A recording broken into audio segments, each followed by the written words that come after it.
Bismillahirrahmanirrahim. Assalamualaikum warahmatullahi wabarakatuh. Selamat menonton dan mendengar podcast Zaman Now. Podcast yang dibawakan khas oleh Persekutuan Alumni UiTM dengan kerjasama Perpustakaan Tun Abdul Razak UiTM dan juga ICAN. ICAN ni ialah pusat jaringan industri dan juga komuniti alumni UiTM. Alright. So hari ini saya bersama dengan guest yang kita jiran sebenarnya jiran. Kita berjiran satu floor kan. Satu bangunan kan. Alright, saya bawakan khas hari ini Abang Pian Padubib. Terima kasih. Alright. Terima kasih. Terima kasih bang sudi datang ke pentas podcast Zaman Now. Sama-sama. Podcast di mana kita jemput alumni-alumni UiTM. Tapi saya tak tahu abang alumni tau. Saya main gamble Tak tahu memang tak tahu. Maksudnya masa tag saya tu memang tak tahu langsung. Tak tahu langsung. Cakap tapi apa yang saya nak sebab kita nak tengok pasal food reviewer punya industri sekarang ni kan. Okay. Dah macam ada yang kata okey ni, kata tak okey. So orang yang boleh kata apa yang layak untuk dipanggil bercakap ni lah Abang Pian lah sebenarnya. Terima kasih. Aku kadang nak ambil abang pun tak boleh, tak kena nak panggil. Macam mana kita nak sembang ni? Panggil Pian je lah. Panggil Pian kan? Pian pun boleh, aku pun boleh kan? Kita santai. Kita tengok abang dekat channel pun aku kau kan. Betul. Kita pun tak adalah beza jauh sangat bang. Betul. Alright. So abang alumni mana dulu bang? Macam mana? Abang alumni mana dulu? Okay, saya dulu graduate in Art and Design. Actually tak jauh pun daripada pustakaan sini. Ya. Datang sini tak? Selalu juga datang library ni sebab dekat sini lah orang kata. Sebab dulu waktu saya degree in Fine Arts dulu, reference untuk online tu tak banyak. Tahun bila tu bang? Saya degree in Fine Arts 2008 sampai 2010. Okay, 2008-10. Saya dah grad dah. Dah grad Dah grad. Dan waktu tu memang banyak datang library sebab buku-buku dekat library sini yang pasal art memang macam-macam. Daripada yang bergambar, yang banyak more on filosofi. Sebab dekat masa belajar Fine Arts tu lecturer memang suruh kita ni banyakkan reference. Sebab kalau nak buat tesis pun of course lah kita kena berpandukan buku. Sebab dulu tak ada ChatGPT tak ada. Memang kena mencerna, kena memperah otak refer buku-buku mana dan kena tulis footnote semua tu. Reference dekat buku. So library inilah dia punya tempat. Alright. Datang seorang ke berdua? Datang berkumpulan dengan kawan-kawan. Dan kumpulan tu ada yang berdua ke atau macam mana? Ada juga tu. Alright. Pian waktu belajar dulu dengan Pian sekarang ni apa yang beza? Bezanya saya dulu agak introvert. Introvert yang mana kata kalau nak bersosial tu saya agak kurang lah. Saya banyak spend time dekat depan komputer. Banyak spend time dengan kawan-kawan dekat rumah sewa.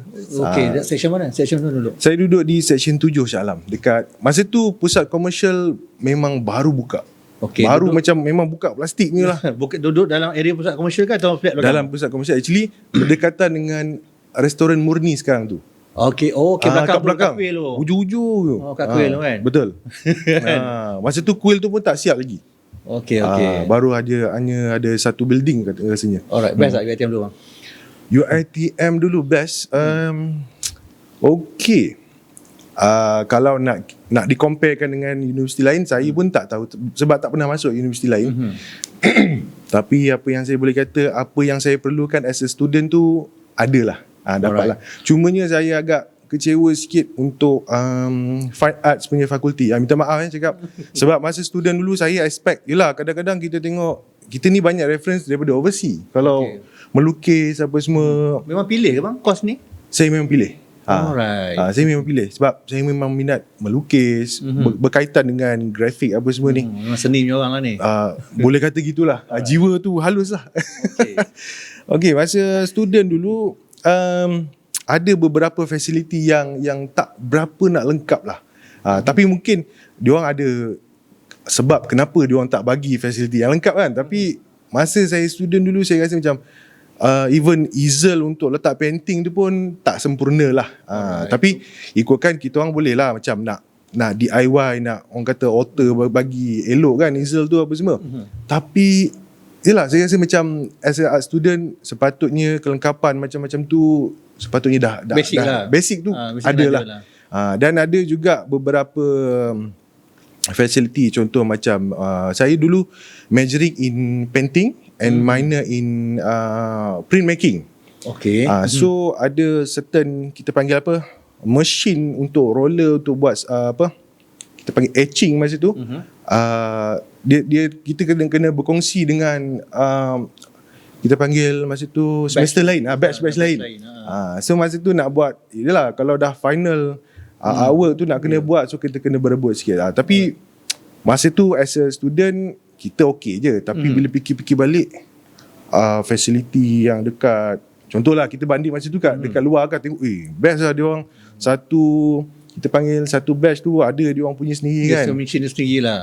Betul. Right. Satu-satunya UiTM ni bang, kita ramai. Betul tak? Kita Betul. Besar. Kita besar, kita satu Malaysia. Currently sekarang ni student UiTM ada 250,000 orang tau. Okay. Memang betul-betul padu. Memang mantap. Penuh tu. Dan kita punya alumni bang, kita ada dekat 800,000 sekarang tau. Apa? So kalau pergi mana baling batu memang kena lagi UiTM. Memang Sebab tu saya jumpa. gamble, berani nak panggil abang datang kan. Okay. Alright. So itu sikit-sikit mukadimah lah kan. Yeah, Alright. Tapi saya ucapkan terima kasih lagi sekali bang datang Sama-sama. untuk berkongsi. Orang kata satu tempat untuk kita luahkan perasaan sikit lah. Ini kita nak bercerita tentang industri food reviewer ni kan di Malaysia. Alright. Untuk starting ni macam mana abang memula kerjaya sebagai food reviewer ni? Okay, dia sebenarnya saya tak ada intention sangat pun. Dia more tu macam kita cuba-cuba je. Alright. Okay, saya start dengan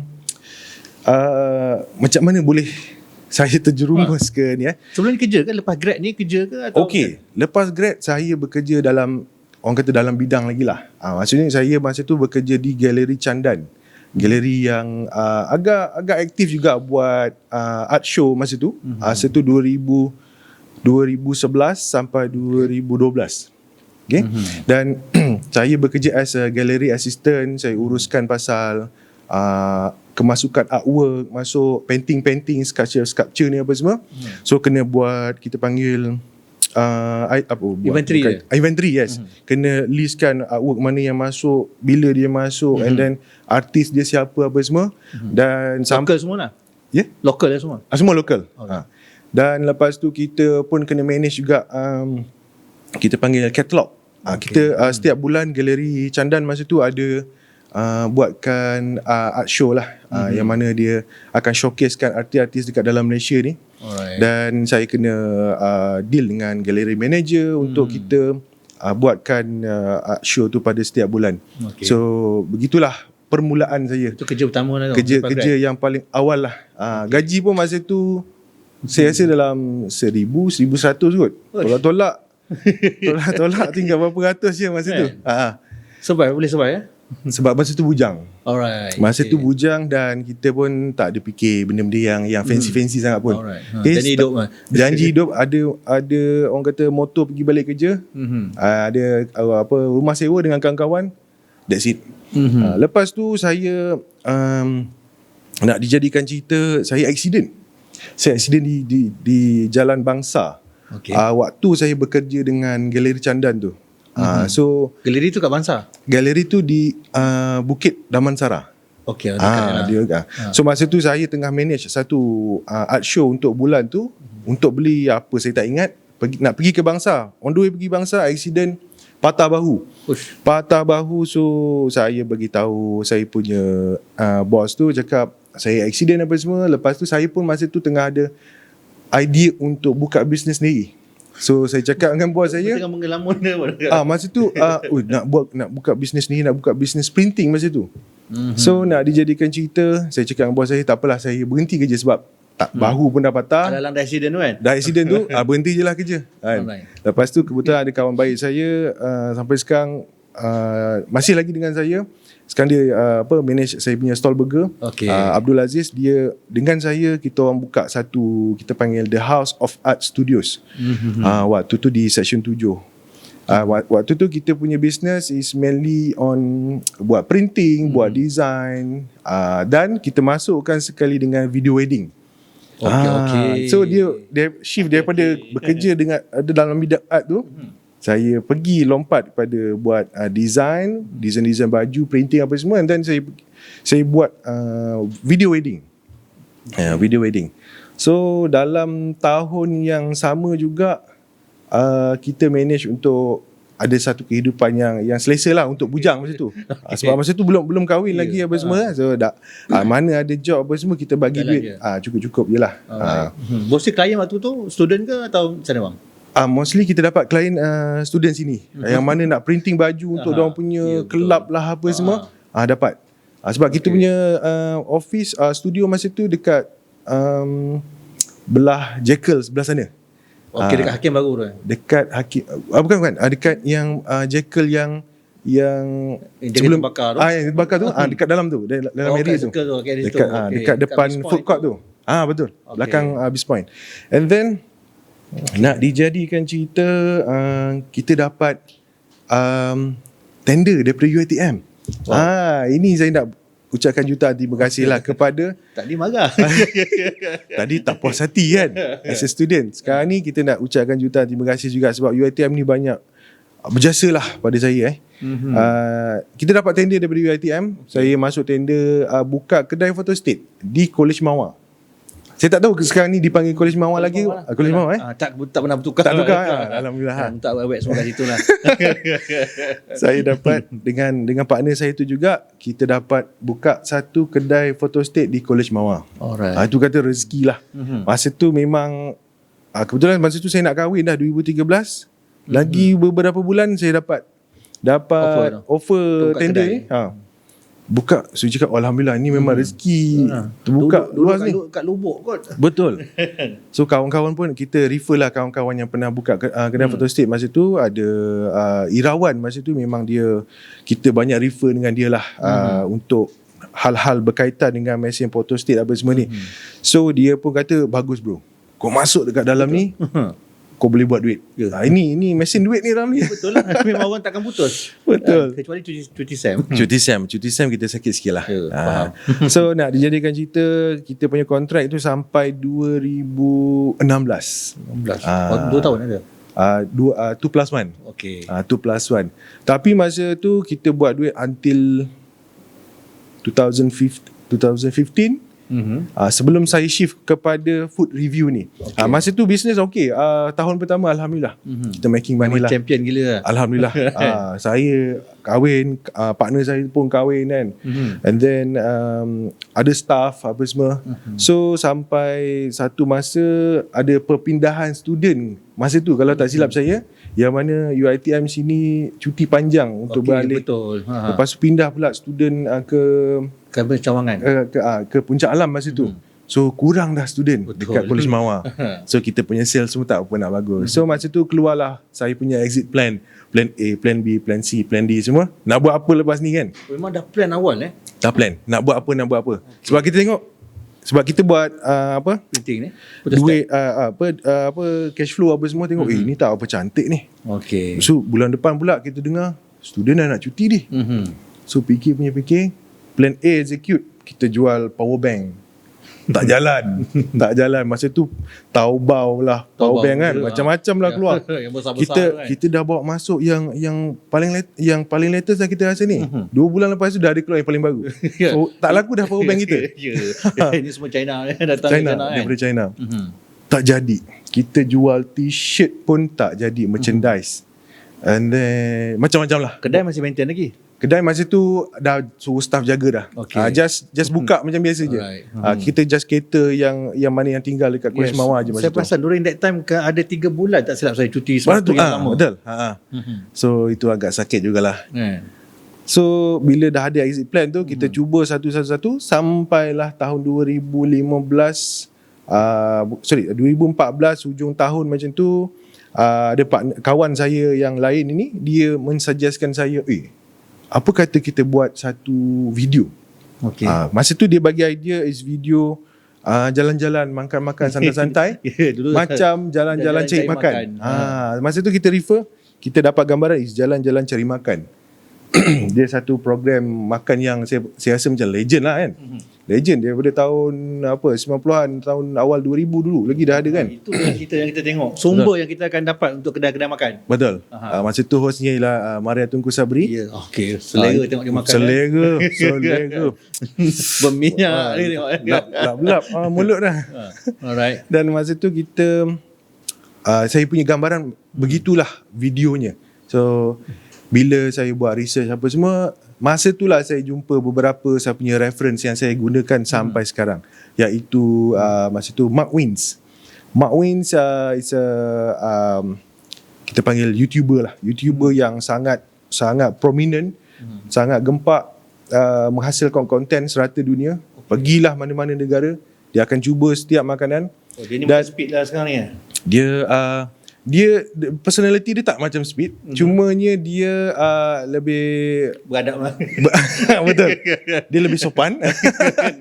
Dia lebih terkawal sikit. Jangan cover bang, jalan je. Dia lebih terkawal. Cumanya dia sangat enthusiastic sangat pasal makanan ni. Teruja sangat lah. Dia sangat excited dengan makanan. Alright. So masa tu 2014 atau 2015 saya tengok video dia. Saya tengok video dia ada, tak silap saya masa tu ada satu video ni dia datang Malaysia. Alright.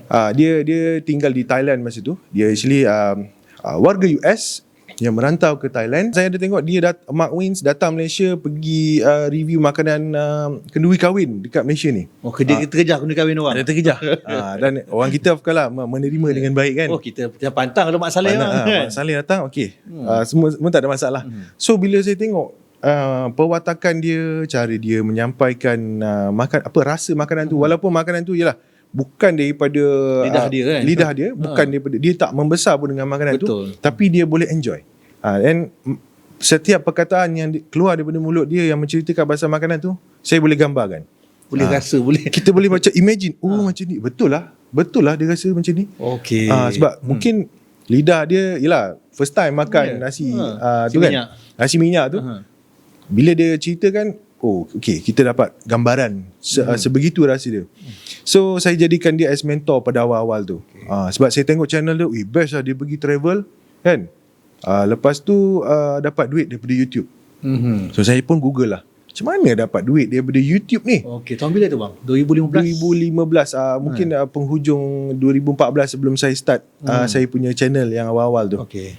So masuk 2015 kita cuba. Masa tu saya dengan partner saya Syafiq ni, kita run viddaily.com. Okey, Viddaily. Ingat lagi li, Viddaily ni. Viddaily. Itulah channel saya dengan partner dengan partner Syafiq ni, kita buat viddaily.com. Dia menulis di website, saya more on produce on video-video lah, menghasilkan video. So the first ever kita punya video tu saya record lebih daripada, lama kot, 3 jam kot, tapi video pendek je, berapa minit. Boleh cari video Karipap Gedabak kot rasanya dekat YouTube channel. Itulah video yang pertama saya buat. Eksperimen lah tu. Eksperimen. Macam pilot episode yang paling awal sekali. Dengan saya pun tak tahu nak bawa perwatakan diri macam mana. So intro dia memang agak kaku. Memang tak tahu nak cakap apa. So, blur kan? Blur. Kita tak ada satu rujukan masa tu as nak bawa diri macam mana. So kita cuba-cuba je. Sebelum tu tak ada rehearsal ke apa semua? Rehearsal banyak kali. Rehearsal sampailah. Sama lah ni. Dah penat kan? Dah penat macam. Tak apalah, ambil lah yang ni. Jalan je. Sebab bila kita fikir kalau tak start, memang kita tak tahu. So the first ever video Karipap Gedabak yang ada dekat bersebelahan kilang Farman Niaga kot. Masa tu diorang berniaga. Karipap tu RM1 tapi besar. Okey. So kita ada cendol belakang tu kan? Cendol Din dulu. Cendol.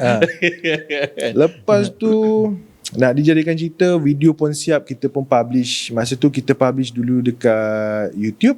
Tapi macam biasalah, awal-awal tak ada siapa tengok. Betul. Orang tak kenal. Tahu kan? Orang tak kenal. Lepas, tapi dekat kita panggil dekat Facebook, alhamdulillah yang tengok ni kawan-kawan lah. Alright, betul. Mutual friend kita. Betul. Sama perjalanan kita kan? Betul. Untuk start ni kan, nak start awal-awal, kawan-kawan kita lah, sekeliling kita yang rapat ni lah yang menjadi apa orang kata, hakim untuk menghakimi apa yang kita buat ni. So adalah yang komen gini, bagus bang Kibira apa semua. Sampailah saya jumpa satu komen ni yang masa tu saya agak rage. So, macam cakap, bro, macam kayu lah bro. Apa berdiri tegak apa semua kan, tak menarik langsung. So kita pun baru buat video first time, so kita dengar komen macam tu, kita pun tak pernah orang komen kita sampai macam tu kan. Kita pun tak kenal siapa ni, kawan siapa yang dua komen ni kan. So kita pun agak rich lah, macam nak type tapi macam tak apa, control diri, relax diri. Tapi kita nak balas tu memang teruk lah nak balas tu memang mungkin jumpa kat luar agak ajab tumbuk agak. Tapi kita macam tak apa, kita relax. Tapi masa tu memang satu tamparan yang hebat. So this is the earliest reality yang saya jumpa lah. Maksudnya dekat social media orang boleh bercakap pasal kita, orang boleh hentam kita anytime, openly tanpa sebab sangat pun kan. Dia tak ada nak membina sangat. Tapi pada saya ambil satu benda yang bagus lah. Maksudnya dia judge kau punya perwatakan ni kena elok sikit boleh tak? Macam tu lah lebih kurang. Alright, seeing daripada komen yang cakap kayu tu, so apa improvement yang Bro Pian buat lepas tu? Lepas tu saya cuba nak try loose sikit. Hai, Assalamualaikum, what's up guys? Hari ni dulu awal-awal saya guna saya nak bawa anda semua. So saya cuba ubah sikit ayat tu, cuba lenggok badan tu lebih nak loose sikit, nak nampak macam taklah terlalu TV sangat macam tu kan. So kita cubalah from time to time kita cuba ubahlah personality kita. So alhamdulillah masa tu from video 1, video 2 sampai saya rasa dalam 10 video pertama tu banyak dekat Shah Alam kot. Kedai-kedai makan tepi-tepi jalan. Dan yang saya ingat antara kedai yang terawal is Seri Soga yang ada dekat section berapa tu? Section 14, section 16. Restoran Seri Soga. Kat kilang belakang tu. Betul. Dekat kawasan kedai-kedai tu kan. Restoran Seri Soga. Masa tu dia bagi saya makanan 10 jenis kot. 10 ke 11 ke 12 jenis macam tu. Itu memang intentionally pergi nak shoot ke ataupun dia dah start ada klien masa tu? Masa tu tak seingat saya macam ke dia minta saya datang ke, so kita pun macam okey lah, jom lah kita pergi shoot. So dia tapi PM lah. Dia PM kot, saya pun tak ingat. Tapi seingatnya masa tu pergi 10 menu kita kena makan. Masa tu kita tak ada satu guideline yang macam satu kedai makan mungkin ada 3 menu je yang kita nak nak push kan. Killer menu je lah. Killer menu kan. Awal-awal tu 10 terus. Dengan vendor-vendor tepi-tepi tu semua keluar makan. Ni mie rebus, ini laksam ni apa, nasi apa tu? Nasi apa benda tu? Nasi dagang apa semua. Kan? Semua ada. Penuh meja. Boleh tengok lagi video tu, ada lagi dekat social media. Restoran Seri Soga tahun 2015 kalau tak silap saya lah. Alright. So itu antara permulaan yang saya rasa benda yang saya belajar lah awal-awal lagi masa tu. Dan guideline masa tu guideline tu siapa yang buat bang? Mana? Guideline tu siapa yang buat sebenarnya? Guideline yang macam video-video apa semua tu kan. Sebenarnya saya dengan partner lah, kita fikir macam mana nak buat video ni apa semua. Tapi kita ikutkan flow yang mudah untuk hasilkan video is intro, and then ada body sikit tengah, and then ujung dia ending, call to action, something like that. And masa kita jumpa klien pun kita tak ada kedai-kedai makan masa tu kita tak ada bagi tahu dia orang ni yang berapa makanan kena ada. Kita memang tak ada satu guideline SOP yang solid lah masa tu, just randomly buat. Sebab saya masa tu boleh katakan boleh dibilang dengan jari food reviewer masa tu. Kalau ada pun tak ramai lah kan. Tak ramai dan tak aktif sepenuhnya, dan yang kalau yang ada yang aktif pun dekat masa tu blog. Melalui penulisan. So zaman 2015 ni lebih kepada blog, YouTube dan juga Facebook. Betul. Alright, Instagram tu baru-baru nak start meletup kan? Instagram masa tu ada belum? Instagram 2015. Video tak ada lagi Instagram maksudnya. Kan? Mau tu gambar. Okay. Banyak orang share gambar-gambar flat lay masa tu. Ya betul, flat lay. Flat lay. Kalau nak pergi makan tu kan kena diri atas meja. Tak apalah bro, Pian tinggi kan. Tak apalah, tak payah pakai tripod. So maknanya hari ni kita panggil orang yang betul lah untuk datang bercerita tentang Alhamdulillah review ni kan. Sebab bro bermula daripada betul-betul scratch kan. From scratch. Kita tak ada macam, influencer ni dah buat lah, kita tiru. Tak ada. Kita pun tak tahu apa nak buat. Okay, alright. Okay, kita dah dengar cerita sikit macam mana Bro Pian kita bermula tentang inilah kejayaan dia sebagai food reviewer ni kan. Cuma topik kita hari ni nak bertanya tentang lambakan food reviewer ni lah. Okay. Apa pandangan abang sendiri sebagai otai yang lama dalam bidang ni sebenarnya kan. Kadang-kadang kita tengok ni sakit mata pun ada kan. Sakit telinga pun ada. Apa yang kau cakap ni kan. Kau faham tak apa yang kau makan tu. Tapi apa bagi intro dulu sikit-sikit. Okay, lambakan food reviewer. Okay, lepas adanya TikTok ni, TikTok masa awal-awal saya buat konten tu memang kita fokus on Facebook dengan YouTube. YouTube masa tu kita boleh katakan ada income lah melalui AdSense. So Facebook masa tu tak ada lagi monetization. Betul, tak ada lagi. 2015 tak ada. Paling awal pun 2018. So TikTok dia bermula yang betul-betul orang dah start guna is masa pandemik. 2020. Yang sebab saya dulu tak nak masuk TikTok ni. Saya kalau boleh kan. Itulah orang-orang lama dekat dia memang saya tak nak. Sebab saya nak exclusivity saya dekat YouTube kalau boleh. Sebab saya nak ada satu, yelah, kau nak tengok video Padu Babe dekat YouTube. Okay. So tapi kita tak boleh menolak apa orang kata vibe ni. So kalau kita tolak, kita ketinggalan. So apa yang saya buat, kita pun join the ship juga. Kita terjun lagi sekali join. So bila TikTok dah ada ramai influencer yang buatkan konten makanan ni, dia jadi satu lambakan. Saya perasan dia betul-betul menjadi satu lambakan daripada tahun 2023. Lepas habis COVID tu kan. Lepas habis dah settle semua. Setiap hari masa tu saya buka, ini influencer mana pula? Ini orang lain pula. Setiap hari kan ada je muncul yang baru kan. Betul. So bila kita tengok konten dia, konten ini sama dengan yang konten sana tu. So saya mula, okay, maksudnya kedai-kedai makan dah mula berani untuk panggil sendiri content creator dekat TikTok ni untuk mempromosikan dia punya kedai makan. Okay. Sebab dia dah jadi satu marketing tools yang wajib. Kalau tak buat, kedai kau habislah, tak ada sales lah. Macam tu. Macam tak ada satu endorsement. Betul.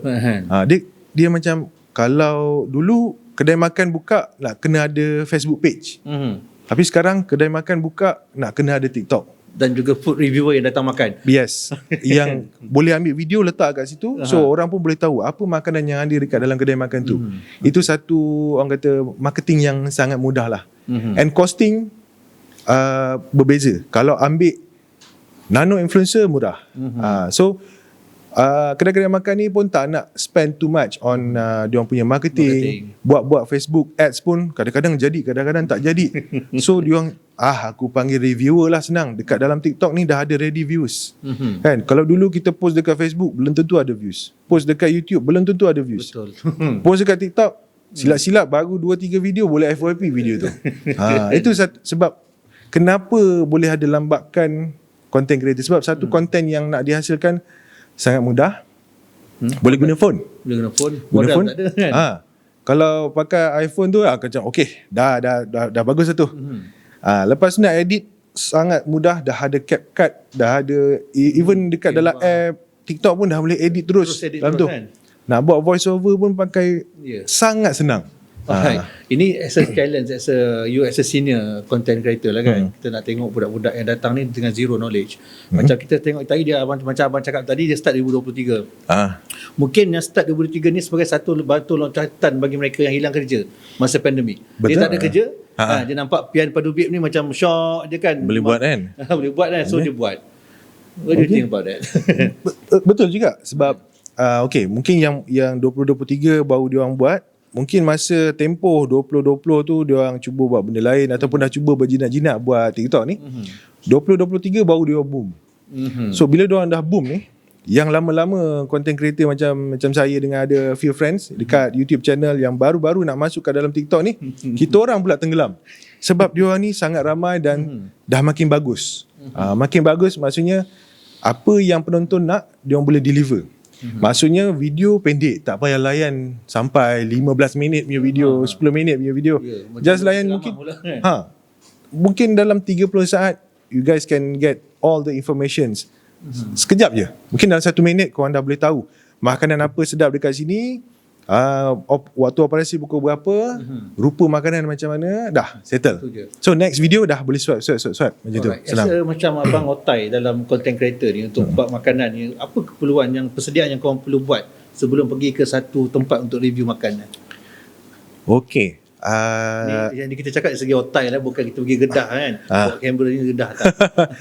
Okay, kalau dari segi etikanya lah kalau contoh nak terjah, maksudnya bukan dipanggil, bukan dijemput, bukan ada kapet merah ke, tak ada. Maksudnya nak pergi terjah tu, dia punya etika dia adalah, kalau macam saya lebih selesa untuk tanya dulu ada owner tak?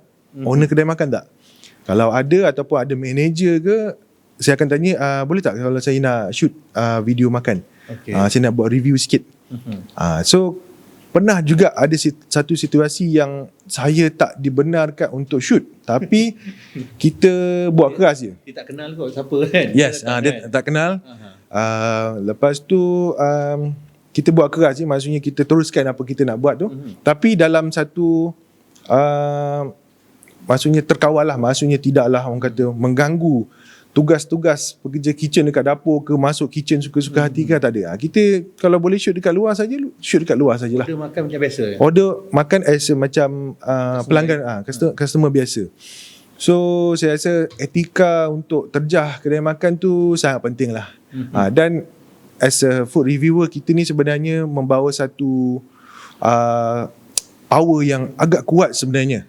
Bila mana kalau katalah kita terkutuk, terhina makanan tu, mungkin next customer mungkin tak nak datang. So mungkin boleh menabur pasir dekat dalam periuk nasi dia orang tu juga. Itu yang padahnya sekarang ni kan. Sebab tu saya cakap tadi, yang lambakan ni ada lambakan yang bagus. Tapi yang tak bagus ni, kadang-kadang dia cakap tu dia ikut tekak dia. Ini satu lagi bang nak tanya pasal tekak masing-masing. Selera selera masing-masing. Selera abang dengan selera saya lain. Kan? Tapi macam mana nak menyampaikan selera tu supaya nampak macam best sebenarnya? Okay, dia sebenarnya kalau even saya ada makanan apa yang saya suka, ada juga makanan yang saya tak makan. So saya elakkanlah makanan-makanan yang saya kurang makan ni, sebab untuk buat muka makanan yang saya tak makan ni untuk jadi sedap, dia tak boleh. Tak boleh nak tipu, sebab viewer saya yang dah lama tonton video saya apa semua, dia orang akan rasa macam, alah aku tahu kau tak suka ni kan. Betul tak? Tengok riak muka pun dah tahu dah. Riak muka. Sebab yang mahal, yang bro punya riak muka tu, contoh kan, lepas minum. Itu memang kau tak boleh tipu bro. Betul. Tak boleh tipu.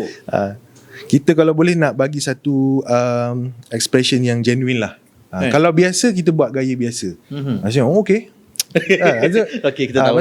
Kalau macam okay, ini lain macam so kita biar bagi expression yang orang dekat rumah pun dapat feel that food. Maksudnya okay lah, Pian bagi feedback okay ni kat food ni. Katakanlah masa makanan yang dihidang tu memang tak sedap pun sebenarnya. Tak sedap terpaksa makan juga sebab dah ada depan mata. Kalau tak sedap, saya minta tukar. Kalau macam saya lah, saya akan minta tukar. Mungkin ini asam pedas tak kena lah. Mungkin saya minta menu lain. Tapi kebanyakan yang saya pergi, dia punya level tak sedap tu bukan tak ada yang sampai tak boleh makan.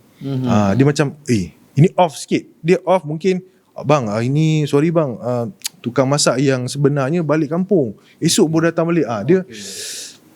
Dia benda-benda macam tu lah. Dia kadang-kadang kedai tu, contoh asam pedas dah legend 40 tahun, sekali ikan tak fresh. So kita tahu dia punya track record. Kedai makan ni kita tengok dekat Google pun semua bagi positif komen apa semua, dan kita tahu dia punya track record dengan pelanggan-pelanggan yang sebelum ni bagus, tapi ikan tak fresh pula hari tu. So kita ambil satu langkah tengah-tengah lah. Maksudnya hari ni saya dapat ikan yang mungkin tak fresh lah kot, tapi mungkin kalau korang datang next day, mungkin dapat satu ikan yang fresh. Itu cara bercakap dengan betul sebenarnya kan. Betul. Dengan tenang lah. Bukan macam tak apa best ni tak best. Ya. Kedai dah legend 40 tahun. Takkanlah tak best. Kan orang hari-hari beratur kedai tu. Ya, ya. Bila datang kat dia, ikan tak fresh lah. Apa ni peniaga apa semua. Takkan kita nak terus hentam kan. Okay. So saya punya pendekatan macam itulah. Tapi ada bangsa-bangsa orang macam tu sekarang ni bang. Dia datang ni kira macam aku terpaling jujur. Kan? Betul. Aku nak terpaling jujur supaya masyarakat kat luar sana tak tertipu. Tapi Betul. itu pada awak bukan pada orang lain. Betul. Yang macam mana nak deal dengan terpaling jujur ni bang? Terpaling jujur kita kena tengok juga dia punya intention. Kalau betul dia nak jujur untuk kebaikan kedai tu, kita boleh nampak rasanya. Sebab kalau betul-betul dia jujur, dia akan cakap yang jujur-jujur, tapi tidaklah orang kata menghentam, menghina apa kedai makan macam ni apa semua. Orang lain makan elok je. Ya. Kan?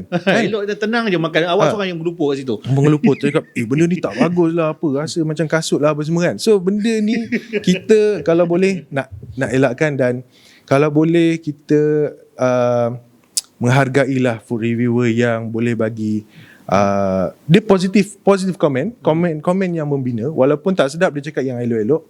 Kita kena menghargai orang-orang yang macam ni. Alright. Pernah tak abang terpaksa cakap jujur sebenarnya dekat owner kedai tu? Kedai awak ni ataupun macam off camera, abang tu tak ada nega bang. Betul kedai je lah.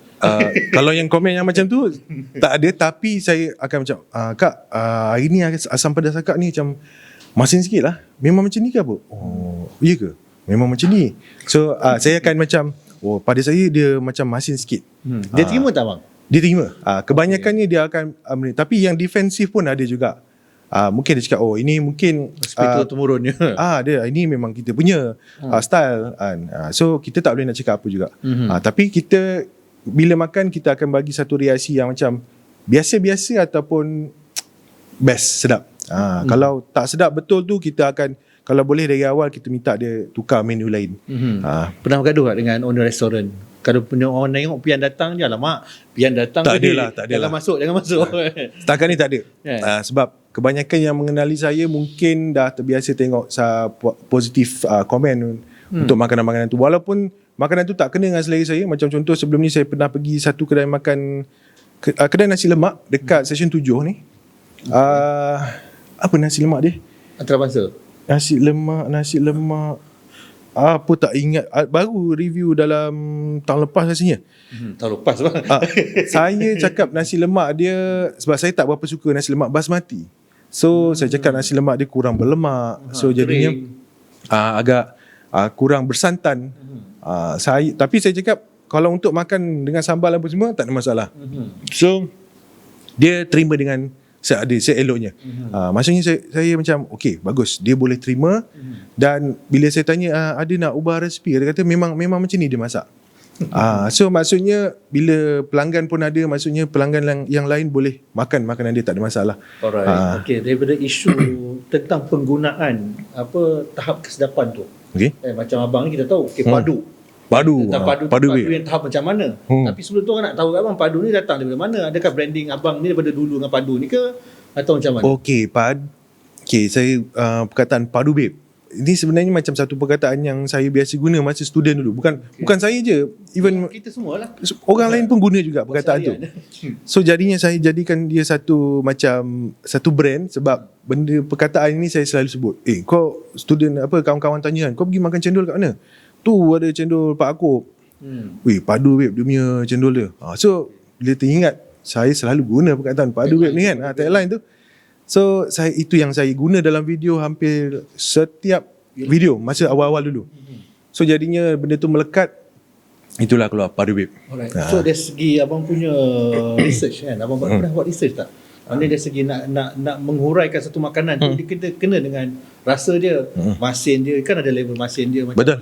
Dia punya food tag tu punya, apa ni kita panggil food tag punya, Allahumma salli ala Muhammad. Ialah food tag. Maksudnya okey. Untuk research tu biasanya kalau makanan yang saya jarang-jarang makan, contoh macam laksa utara kan. Contoh macam laksa utara, saya macam apa nama laksa yang putih ni orang panggil apa kan. So kuah dia ni daripada ikan ni dia rebus. So mostly orang akan cakap rasa laksa ni rasa yang a bit more to savory rasa dia. So bila saya research and saya comparekan dengan apa yang saya makan, dia match. So saya akan gunakan perkataan tu. Memang kita akan gunakan perkataan tu berulang lah. Sama lah macam kalau orang review kereta pun akan gunakan set-set perkataan yang sama. Apa kelajuan lah, daya pecutan lah, apa dia punya range bateri lah apa semua. So perkataan yang sama macam food reviewer juga. Kita akan gunakan rasa masin, manis, pedas, portion sikit banyak. So perkataan-perkataan tu yang boleh audience dekat rumah ni gambarkan. Cuma kalau makanan western tu dia banyak lah dia punya term-term tu kan. Betul. Spaghetti ni banyak macam-macam jenis spaghetti. Al dente lah, apa spaghetti bolognese, macam-macam carbonara apa semua. Kalau kita gunakan bahasa term-term, contohnya Itali tu kena cakap benda yang betul, cara sebutannya betul, kan kena bahan pula nanti kan. Betul. Yang tu pun sama juga. Dulu banyak dulu perkataan apa frappe. Dulu orang panggil frappe. Maksudnya ada yang sebut frappe, ada yang sebut frappe. Saya buka Google cakap, dia orang cakap frappe. Ada yang cakap frappe juga, mana satu ni? Saya gunalah yang saya rasa selesa kan. So term-term ni juga kita as a food reviewer kena alert lah. Jangan main bantai je kan. Kalau boleh, sebab kita record video, kita boleh pause kejap, mungkin Google kejap apa benda perkataan ni. Lupa dah. Spaghetti ni al dente ni macam mana? Kita buka kejap tengok kan. Dia sedek sikit lah nampak tu kan. Betul. Kita kalau boleh nak portray satu nampak cerdik betul tu satu ayat yang saya suka. Sebab kita tak nak nampak macam terlalu low class sangat ke kan. Kalau boleh bawa satu image yang orang senang nak tengok. Betul, yang ada nampak education sikit. Betul, yang benar. Pernah abang baca tak komen-komen dekat abang punya DM, PM ke? Bro, kau review kedai tak best lah. Aku datang pun tak best. Banyak kali. Banyak yang saya boleh katakan bila saya contoh saya pergi satu kedai makan dekat Johor Bahru, dia bagi saya portion yang saya rasa macam agak generous juga, banyak. So bila orang lain datang pernah tengok tu bila ke apa bila tengok kenapa sikit, saya dapat sikit kan. So dia hentam saya cakap, ini bila engkau food review datang bagi portion banyak-banyak, bila customer biasa datang ayam pun bagi kurus apa semua kan. So saya cakap kat dia, bang macam ni bang, saya datang, saya tanya dengan owner pun, dia kata ginilah portion yang untuk customer lain pun. Tapi bila customer datang ini saya tak boleh kontrol. Sebab itu kitchen punya kerja, restoran punya kerja. Kadang-kadang manusia punya error, kita tak tahu macam mana. Kadang-kadang takkan kita nak jaga pula dia orang punya kitchen. Make sure kau punya portion macam aku ni. Cuma dalam video saya selalu sangat cakap, aku harap korang dapat portion yang sama macam aku dapat. Sebab kita kalau boleh biar peniaga pun sedar lah, portion kau bagi aku ni memang macam ni, jangan kurangkan. Betul lah. Kita tengok kan dekat food review lain datang, cantik-cantik, gebu-gebu. Betul kan? Mungkin lah ayam dia tengok kan. Tapi kalau kita pergi macam ayam gepuk ni kan, macam dah kering kurus ni dah goreng 2-3 kali ni kan. Dia macam tu. Dia maksudnya itu take note dekat peniaga lah. Maksudnya daripada segi dia orang punya servis tu nak kena jaga. Sebab once dah promote ni, dia gamble sikit lah. Maksudnya sama ada tak jadi ataupun jadi. So bila jadi ni, itu yang beratur sampai keluar tu. Kalau yang tak jadi ni, pernah dia blame abang tak? Kau review tak bagus lah bro. Ada juga dulu awal-awal dulu. Tak adalah awal, maksudnya dah selepas 4 ke 5 tahun saya buat. Ada satu kedai dekat ingat saya dekat JB juga. Dia panggil saya 2 kali. So yang kali pertama alhamdulillah menjadi. Maksudnya bolehlah dikatakan viral juga. Tapi untuk second time dia panggil, video dia tak edit. So tak jadi tu sebab apa bang? Tak jadi, banyak perkara sebenarnya. Satu, mungkin orang dah pernah tengok video yang first. So bila second time kita buat menu yang different tu, mungkin menu yang different yang lain tu orang tak apa nak berminat. Orang berminat menu yang pertama.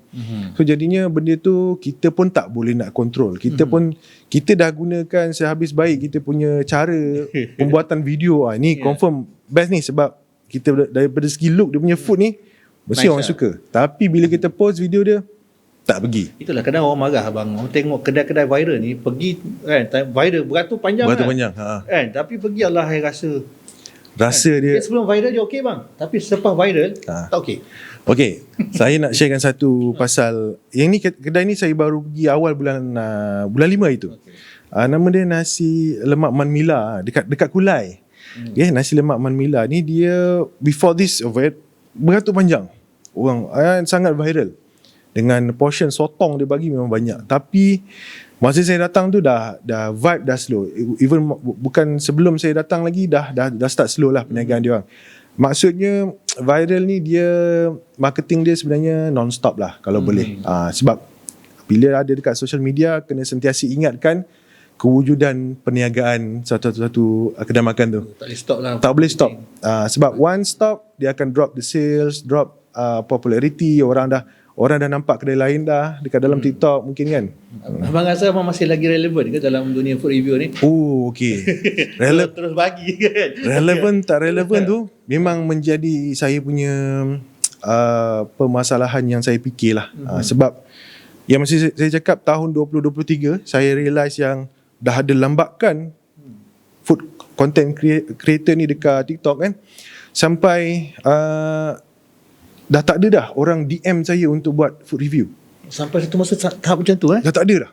Senyap sampai saya okeylah tak apalah aku pergi cari konten sendiri. Konten yang terjah. Maksudnya kita keluar duit sini.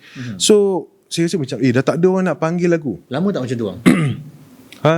Setahun juga tu. Oi. 2023 tu saya almost sangat kurang job yang dipanggil job lah. Maksudnya kedai makan okey bang, kita nak panggil abang untuk promotekan kedai makan kita, berapa abang charge kau apa mesej yang macam tu hampir tak ada dekat tahun 2023. So saya pun macam alamak aku dah tak relevan kah dalam industri ni. So saya pun mulalah main konten-konten yang viral balik. Maksudnya saya ingat balik macam mana saya start dulu. Kita cover tempat yang viral. Mana kedai-kedai yang tengah meletup kat TikTok tu kita pergi. Pergi je. Pergi. So kita share the popularity dengan kedai makan tu. Panggil ride the wave lah. Ride the wave, yes. Sebab kalau kita tak buat, kita pergi cover tak benda yang bertentangan dengan benda yang viral tu, tenggelam kita. Lah, macam benda dah viral yang beratur panjang ni sekejap je bang, macam apa nachos. Nachos tu lagi sekejap. Saya rasa nachos tu paling sekejap dalam sejarah saya buat food review ni. Ya. Kan, abang pergi yang beratur panjang tu kan. Saya tengok abang pergi. Ke tak pergi? Tak ada. Saya sempat tengok. Lepas tu saya nak pergi, vibe dah tak ada. Tak ada. Dah kan? orang dah lupa. Kosong. Betul. Kosong. Kesian juga sebenarnya kan. So untuk abang kekal relevan ni, apa yang abang buat sebenarnya? Okey. Saya akan tengok balik. Kalau dekat YouTube, dia ada analytics. Analytics ni saya tengok balik 10 video yang video saya yang ada highest viewers lah. Saya tengok balik. Rupanya antara video-video yang saya meletup ni, rupanya ada saya main konten-konten yang contoh ni konten dengan Alif Syukri punya produk. Lepas tu Kita review produk dia. kita review produk Alif Syukri. Ada 2 video saya buat dekat YouTube. Itu antara yang produk highest view. Itu ada dia punya bobola apa tahu. Okey, bobola dia tu Maggi dia. Maggi. Minta maaf tu. Bobola tu. Orang suka video tu. Lepas tu ada satu apa bondo lah. Saya tak ingat ada satu lagi video tahun 2022 tu. Dia macam bakso kot. Saya tak ingat. Itu antara yang orang suka. So ada video Chef Amar. Masa tu saya banyak cover Chef Amar juga dalam. Apa bang, waktu saya tengok ada satu masa tu memang Chef Amar je abang duduk situ. Betul. Okey, masa tu saya nampak Chef Amar ni dia ada satu karakter yang boleh panggil crowd. Dia crowd boleh duduk tengok dia bercakap yang lama. So saya punya eksperimen masa tu saya buat konten dengan Chef Amar tahun 2017 mula-mula. Tapi masa tu tak ada cakap-cakap sangat dengan Chef Amar. 2018.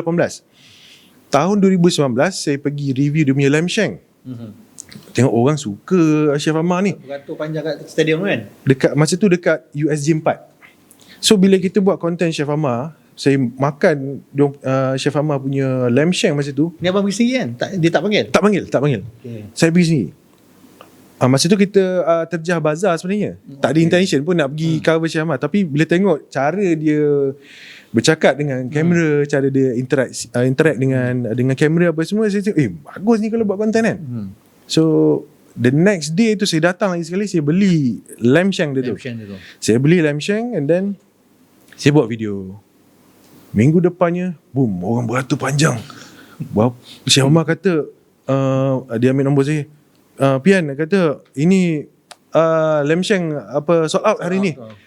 Kata dahsyat. Esoknya orang beratur panjang lagi sebab video dekat TikTok, dekat Facebook dengan YouTube masa tu berjuta views. Itulah bermulanya orang start beratur panjang. Orang start bermula. Lamb Yes. shank tu kan.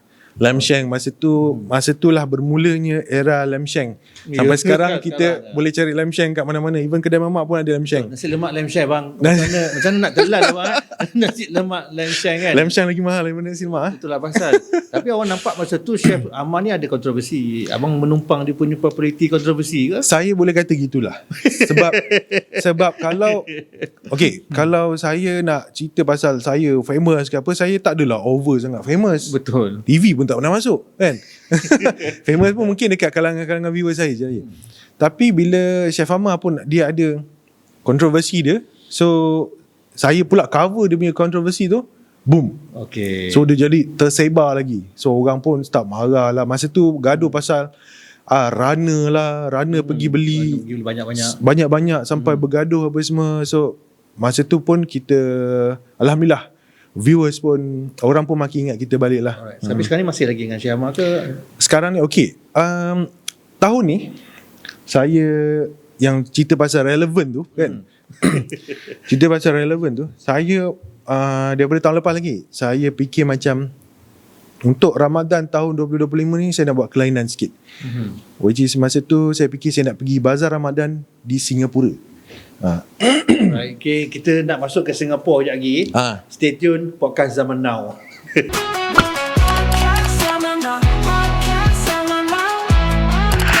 Right, selamat kembali menonton dan mendengar podcast Zaman Now. Terima kasih kepada sponsor kami Todak, terima kasih kepada Menek Steakhouse, terima kasih kepada Jibril. Apa pernah review Jibril? Jibril belum berkesempatan lagi. Alright, okay, owner Jibril kena panggil Pian datang makan sebab saya dah pergi banyak kali dah. Banyak kali, Memang tekak saya main hentamnya semua. Hentamnya? Boleh telan dah. Alhamdulillah. Alright, tapi dah kita duk makan-makan, duk hentam-hentam ni kan. Ada tak pernah orang DM bang, itu kedai tak halal sebenarnya? Ada. Oh, Ada.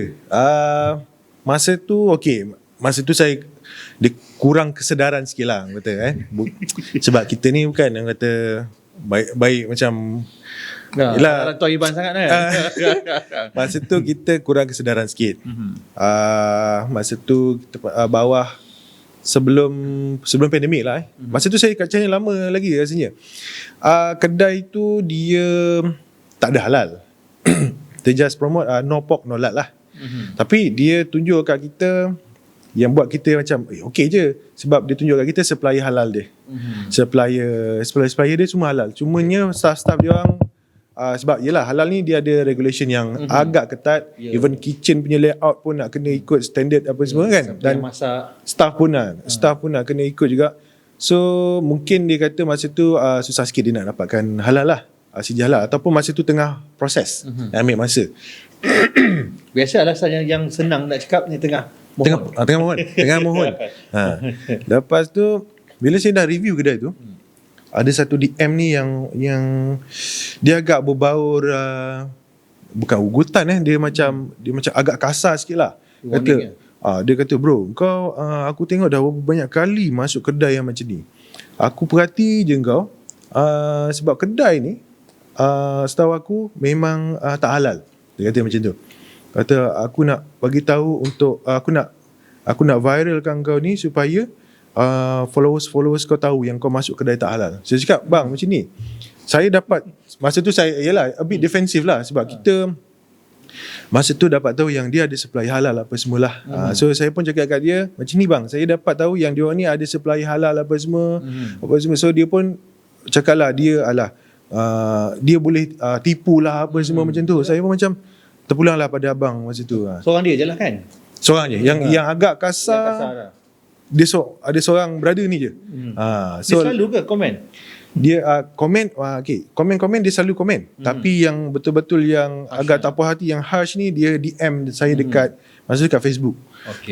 So masa tu saya macam start untuk berhati-hatilah. Maksudnya fikir balik betul ke kedai ni okey tak okey kan. Tapi masa tu kita banyak orang panggil kedai makan apa semua. So keutamaan kita masa tu kita tahu dia halal, ada supply halal, kita on. So lepas tu saya rasa macam kita kena lebih berhati-hati lagi lah. Tak, masa ialah halal ni sensitif sebenarnya. Betul. Kan? Contoh saya bagi kedai tu tak ada sejarah halal dan meragukan. Abang pergi review dan ramai pergi makan. Ramai pergi. Berat dosa abang. Betul. Kita pun rasa macam tak tenang kita nak tidur. Betul. Betul. Sakit abang nak tidur malam pun tak tenang Dia rasa macam kita ni macam bermusuhan dengan orang-orang lain. Maksudnya ada orang yang tak puas hati dengan kita sebab kita pergi makan kedai yang tak halal. So kita pun rasa tak syok. Kalau boleh kita nak lepas tu kita nak cari kedai yang betul-betul clear, kedai-kedai yang betul-betul halal, supaya tak menimbulkan syak wang sangka lah. Lepas tu sekarang ni kita tengok lambakan kafe kan, apa kedai-kedai yang menjual pastry. Betul. Kan, tapi dia letak kat depan tu orang yang bertudung. Yang bertudung. Ini abang kita kena PSA lah, kita nak beritahu yang pada adik-adik kita ni lah. Tak semestinya yang duduk depan tu bertudung tu dia menjual halal. Betul. Kan, betul tak? Kafe-kafe semua ni kan. Kafe benda ni memang sangat sensitif and kena take note jugalah mana-mana yang nak pergi makan tu kan. Sebab sekarang pun dah senang nak pergi cari, nak check kedai tu halal ke tak. Buka je Jakim punya website tu, boleh check terus. Jakim pernah panggil abang ke untuk berkolaborasi apa-apa? Setakat ni tak ada lagi. Tak ada lagi. Mungkin coming soon lah kot. Ya, saya rasa Jakim kena start panggil food reviewer yang otai-otai macam ni untuk kita menambahkan lagi kesedaran tentang halal tu. Tak betul. semestinya semua kedai tu pergi halal. Viral tu halal. Betul. Alright. So recently saya tengok abang dah banyak ke Singapura. Okay. Tak ada kedai kat Malaysia nak panggil kan. Okay. Mengajuk kan. Abang asal mana? Saya asal Muar, Johor. Saya asal Muar, Johor dan saya membesar memang tinggal di Muar 17 tahun sampailah saya sambung belajar ke Matrix di Londang di Melaka. Lepas tu Padik mana Muar ni? Muar dekat Sungai Abong. Sungai Abong. Tahu Ali Sungai Abong ni? Dia orang kuat YB Muar dulu. Okay. So lepas tu saya banyak berhijrah, saya belajar di Melaka tu, lepas tu pergi masuk UiTM untuk buat diploma in art and design, lepas tu sambung Shah Alam, lepas tu sampai sekarang lah menetap di Shah Alam. Dan kita berjiran kita. Alright. So kenapa berhijrah ke Singapura sebenarnya? Ramai orang sebelum abang menjawab ramai orang food reviewer daripada overseas datang nak jadi content creator kat Malaysia. Daripada Singapura datang untuk mencuri viewer dekat Malaysia ni kan. Abang pula ke Singapura. Okay. Ni dia sebenarnya dalam cerita pasal relevant tu tadi. Okay. Bila saya terfikir, dia bermula sebenarnya tahun lepas lah. Bila saya tengok view saya dah stagnant. Dia nak naik tu dah susah. Dulu masa pandemik nak dapat 100,000 200,000 views senang. Kacang goreng saya bubur lah konten makan apa Maggi ke apa kan. Boleh. Dalgona bang. Dalgona lah apa bubble tea lah apa semua tu. Boleh hit 100,000 200,000. Tapi lepas tu saya tengok alamak 20,000 30,000 views dia macam tak boleh naik. And lepas tu saya tengok makanan-makanan yang ada dekat Malaysia ni pun dah balik-balik nasi kandar, nak pergi mana lagi nasi lemak kan. Pusing-pusing situ. Saya dah pergi Kelantan dah pergi Pening. So habis ceruk pergi bang. Ceruk tak habis lagi. Cuma pergi yang basic lagi. Tapi kita dah macam agak tepu masa tu. So nak jadikan cerita, wife bagi idea, pergi Singapura lah kan. So bila dah sebut Singapura ni, saya macam Singapura mahal kan. Dolar. Iyalah. Mahal ni. So bila fikir-fikir balik, menarik juga tu. Sebab ramai juga masa sebelum saya pergi, yang saya buat yang setahun pergi ke Singapura ni, ramai juga viewers yang daripada Singapura yang komen. Cakap, Pian nanti come Singapore and then you should try the briyani here, briyani there lah. So bila awal bagi idea macam tu dah buka satu buku baru dah. Okay, kita dah nampak Singapura ni. Masa tu lagi dah start buka Google Maps, tengok mana tempat makan yang okay. Tapi masa tu kita tengok rating-rating kedai-kedai makan, kita tengok ni alah biasa-biasa je. Sendu je lah. So saya macam terfikir, kita kena tanya locals ni. So that kita tahu hidden gems mana. Sebab kedai-kedai yang hidden gems ni kadang-kadang tak keluar dekat dalam Google Maps. So jadikan cerita, ada pula seorang komenter ni, nama dia Arafat.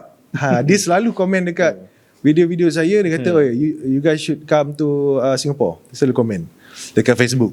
So dia ada komen satu ni, dia kata masa tu lepas saya makan satu ayam goreng spicy dekat satu kedai dekat Subang ni, tak ingat nama dia, Hotbird ke apa dah. Saya makan ayam goreng ni. So Arafat ni cakap, bro, dekat Singapore ada satu kedai yang serve ayam goreng level atomic. Which is dia punya kepedasan dia 2 million Scoville unit. Memang pedas gila, level Carolina Reaper dia kata. Okay, Carolina Reaper. Saya pernah makan Carolina Reaper yang fresh tu. Memang mengucap lah. Memang Pedas sangat pedas macam gila. mana tu? Nak describe pedas macam mana? Pensal ke macam tu? Dia kalau dah tahap pedas yang kita tak boleh tahan tu, di atas lagi. Tahap yang kalau sakit perut tu, memang dia trigger otak kita, hospital kat mana lah? Ada macam tu. Okay. Dia macam kita dah rasa cemas tau. Dia pedas yang macam kita rasa macam takutnya. Sakit ni. Okay. Lepas tu pergi toilet berulang kali lah. Kalau lepas saya makan yang original tu. And then lepas Arafat komen tu, saya macam okay, bolehlah try ni. So one day my wife and I pergi Singapore ni. Tapi masa tu masa hari kita nak pergi tu, macam-macam kita panggil kesusahan. Sebab masa tu saya dah register saya punya kereta untuk masuk Singapore. Tapi bila saya check balik, rupanya saya lupa nak renew, kita panggil road tax. Sebab saya baru sahaja renew road tax tu beberapa bulan yang lepas. So kita kena renew balik road tax dekat kita panggil untuk VEP, kita panggil untuk pass lah untuk masuk Singapore. Saya lupa untuk renew. Tu sangkut kat border kan? So masa tu belum gerak lagi. So saya terfikir, so bila nak masuk dia kita pergi website, dia minta road tax. Kita masa tu dah ada kat JB, mana ada road tax tu. So macam alamak, macam mana ni. So masa tu dia nak road tax dan juga insurance cover ada ni apa? Kereta punya geran kereta tak ada masa tu. So kita pun macam alamak, macam mana ni. So mahal ke kat geran? Geran kat rumah. Kat rumah. So nak jadikan cerita, saya jalan kaki dengan wife masuk daripada Tambak Johor tu. Daripada CIQ kita jalan kaki lah. So macam tak ada masalah pun. Cumanya yelah susah sikit sebab kita kalau boleh nak naik kereta selesa sikit kan. Senang nak pergi mana-mana. Senang nak pergi mana-mana. Barang lagi. So saya dengan wife jalan kaki pergi, and then kita shoot content lah yang saya cakap ayam goreng spicy tu. Memang spicy Kita makan, and then masa tu agak pedas lah. Saya dengan wife memang dah tak tentu arah punya level kepedasan tu dah sampai dahsyat sangat. Boleh tengok videonya nanti. So lepas dah balik daripada Singapore tu, edit video, kita publish. Dan Alhamdulillah, saya cakap kat wife, kalau video ni dapat 100,000 views, saya repeat balik Singapore bulan depan. So dapat 100,000 views. And kalau dekat YouTube ni, kita ada macam CPM. CPM ni kiraan macam berapa duit yang kita boleh convert untuk 1,000 viewers. So CPM untuk konten-konten yang ada kat Singapura ni agak tinggi. So Alhamdulillah kita cover cost kita. Kita cover cost kita untuk yang first trip tu. untuk the first video. So saya pun cakap, okey lah, kita pergi lagi sekali bulan depan. Setiap bulan dah pergi ni? So Alhamdulillah dah setahun dah bulan ini. Setahun kita travel ke Singapura setiap bulan. Kita ambil masa pun tak lama kat Singapura, mungkin dalam 3-4 hari lah. Lama tu 3-4 hari. Kalau lama untuk saya macam seminggu kan, 2 minggu kan. Ada 3-4 hari kita stay dekat Singapura, cari hotel yang kena dengan bajet kita. Lepas tu kita buat konten kat sana. Memang banyak kedai-kedai halal kat Singapura ni, orang kita punya kedai. Maksud saya orang Islam lah. Memang banyak. Memang pada saya tak ada masalah pun, tak ada isu. Sebab komuniti Islam dekat Singapura memang ramai. Memang dah. Tapi diorang bukan duduk di center lah kan? Ke di kawasan rural sikit?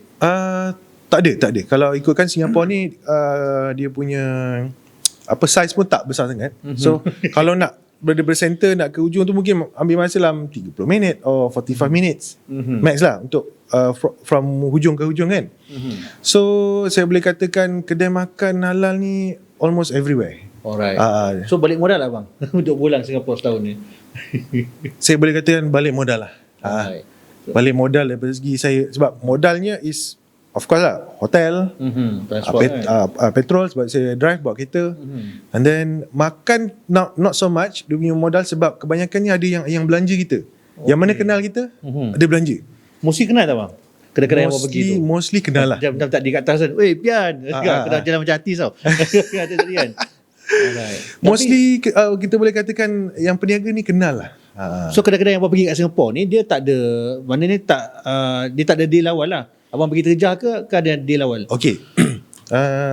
Saya rasa dalam lepas 5 bulan saya buat, pergi setiap bulan tu, masuk bulan yang kelima masa tu kita dah ada sponsor.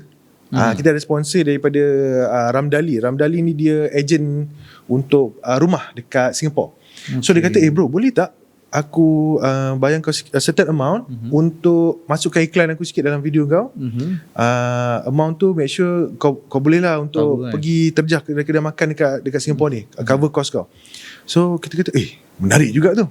So kita pun tak perlulah nak cari kedai-kedai makan yang berbayar dekat Singapura ni sangat. So from there kita macam okay, maksudnya dah ada support daripada sponsor sana. So match pula dengan kita punya costing sikit. So kita itu yang setiap bulan tu alhamdulillah. Alright. Dengan peminat pun ada kat sana. Peminat kan? kat sana. Saya alhamdulillah kalau pergi dekat area tumpuan, contoh macam area Juchiat dengan Pasar Gelang ni, alhamdulillah orang kenal. Dia sebab dekat sana penonton saya punya range umur ada yang sampai umur 70. Pakcik-pakcik. Kadang-kadang pakcik-pakcik yang lepak-lepak dekat kedai kopi dia orang kan. Jauh datang sini kata selalu tengok video awak, dia kata. Okay. So alhamdulillah saya macam, sebab mungkin mereka ni selalu layan smart TV kat rumah lah. Mungkin sebelum tidur ke ataupun masa lapang akan buka smart TV kat rumah, lain YouTube channel. Alright. So alhamdulillah lah kan. Banyak konten-konten abang ni macam kita bincang tadi. Macam contohnya ada satu restoran yang abang cakap dia nak tutup. Saya lepas abang review, dia kembali hidup semula. Ini satu success story yang saya pun tak menjangkakan macam itulah. Satu kedai ni nama dia Gege. Sebutan dia macam mana? Gege. Gege ni dia Gege dia bising bunyi dia. Orang Kelantan. Satu kedai makan Gege ni dekat Seksyen 7, bersebelahan dengan Hospital Shah Alam. Okay, katanya owner ni masa tu dia nak panggil saya untuk buat food review lah. Masa tu saya dekat channel lama, dekat channel Vid Daily. Masa tu saya punya schedule agak busy, so saya kena tolak dia punya time untuk review tu. Kak, hari Ahad ni okey tak? Lepas tu saya dah selang 2 hari tu saya minta tangguh lagi. Kak, minggu depan boleh tak? Lepas tu dia cakap tak enam semua. Kalau awak tak datang dalam ni, kalau awak tak datang sampai hujung bulan ni, akak rasa akak tutup kot. Dia kata macam tu. Sebab dia kata mungkin ada masalah kewangan ke apa, saya tak pasti. Tapi dia kata mungkin dia memerlukan marketing lah waktu tu. So nak dijadikan cerita, saya pun pergilah buat review. Kita masa tu kita reviewkan dia punya platter kot. Ada chicken chop, ada macam-macam lah spaghetti dalam tu lah, satu platter tu. Dan video tu alhamdulillah hit. So masa tu kita ada bantuan juga daripada Roti Kaya. Roti Kaya kita punya partner in collaboration dalam posting-posting video dekat Facebook juga. Lama tak dengar Roti Kaya. Roti Kaya masa tu dah ada 1 million followers lah. So bila post dekat Roti Kaya, hit video tu. Dan alhamdulillah kedai yang akak ni kata kalau awak tak datang hujung bulan ni boleh tutup, alhamdulillah dia boleh survive. Dan saya tak pasti ada lagi ke tak cawangan yang dekat Seksyen 7 ni. Tapi sekarang ni dah ada cawangan dekat Bangi. Yang buka dekat Bangi. Dan tahun lepas baru saya message balik dengan owner ni. Dia kata dia ada buka dekat Bangi lah. Alhamdulillah. So saya tak pasti berapa tepat fakta masa tu mengatakan kedai dia nak tutup ke apa semua. Tapi owner sendiri berterima kasih lah kat saya sebab saya datang buat review apa semua. Tapi tak mahal bayar mah. Masa tu kita punya harga price reasonable lagi lah. Maksudnya walaupun kedai yang nak tutup ni pun mampu lagi untuk bayar kita, untuk maksudnya tak tinggi sangat bayaran masa tu. Alright. Abang pernah survey tak harga-harga untuk food reviewer sekarang ni? pernah Pernah. sebih-sebih kan? Pernah. Saya pernah sebab saya actually ada satu agensi yang menguruskan influencer ni juga. Yang mana kita jumpa klien kedai makan apa semua, and kita promotekan kedai makan tu menggunakan influencer-influencer yang kita dah kumpulkan. So kita tahulah rate dia ni berapa, rate dia ni berapa, rate dia ni berapa lah.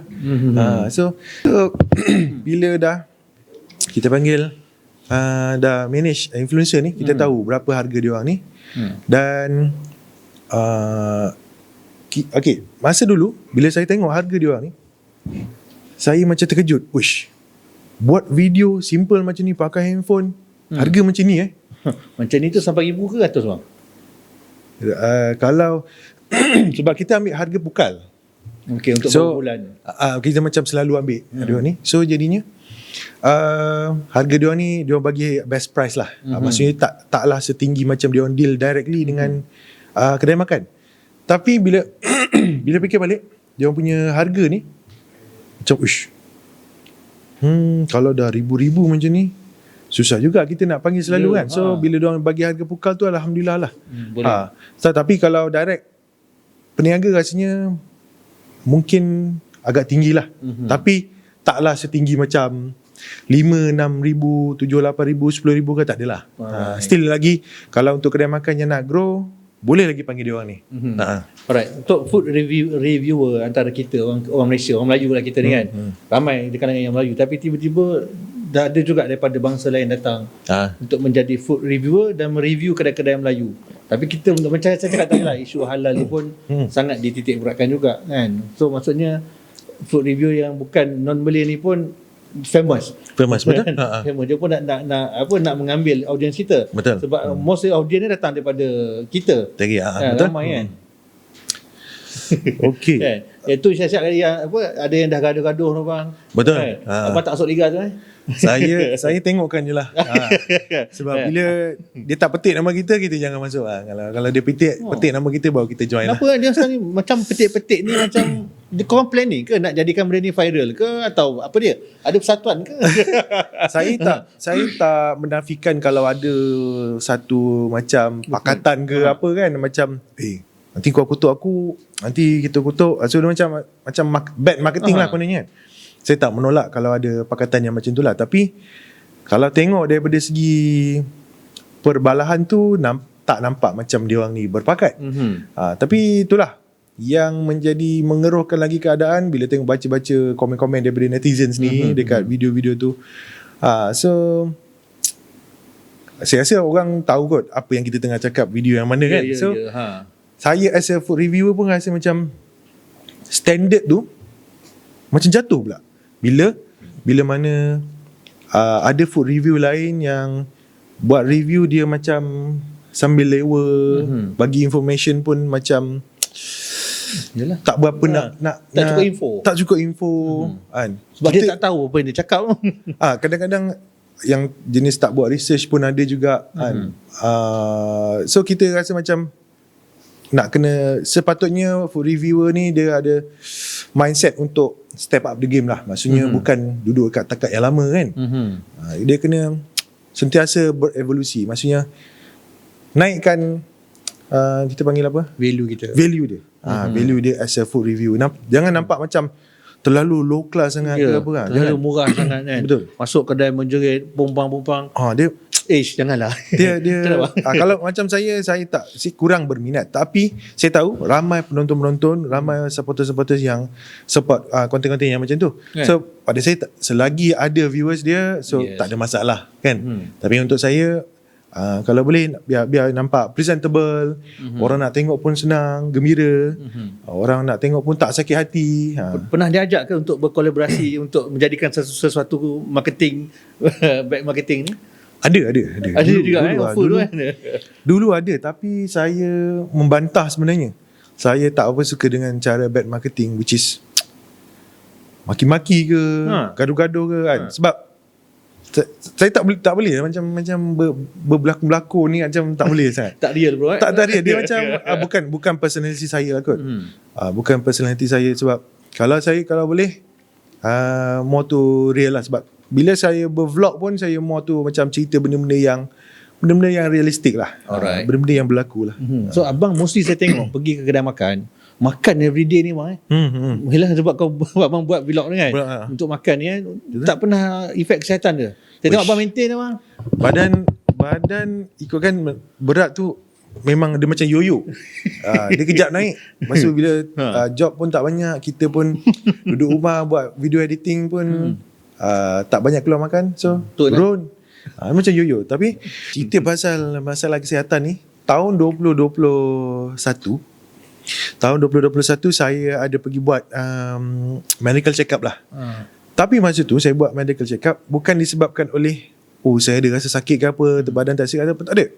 Saya masa tu di invite oleh KPJ mana lupa nama KPJ tu. Hospital dekat KL, KPJ. Tak ingat. Kalau dia dekat Belang Tapang tu bang. Kat Aslam ni restoran tu. Betul. Depan tu apa nama KPJ, tak ingat. So dia orang invite saya untuk buat satu medical check up. Maksudnya full body check up lah. Daripada darah, check batu karang apa semua, cek buah pinggang, cek jantung, ECG apa semualah. So, saya tengok video tu. Saya pergi buat check up, and then result dia memang saya tak sangka lah. Batu karang kan? Betul. Saya ada batu karang yang mana saya tak ada rasa pun macam tak selesa nak kencing ke apa, tak ada. So bila tengok dia punya diagram tu, X-ray tu kan, batu karang dua-dua belah buah pinggang. Dua-dua belah pinggang ada batu karang. Doktor pun cakap tak ada rasa apa-apa bang tak ada. Sakit ke, nak kencing, pedih ke? Belakang tak ada. Saya rasa tak ada langsung rasa sakit. Allah. Semua badan semua perfect lah masa tu, in condition. Lepas tu masa tu saya expect apa tau, saya punya gula ni mesti tinggi punya. So bila doktor baca, gula awak okey. Macam gula okey.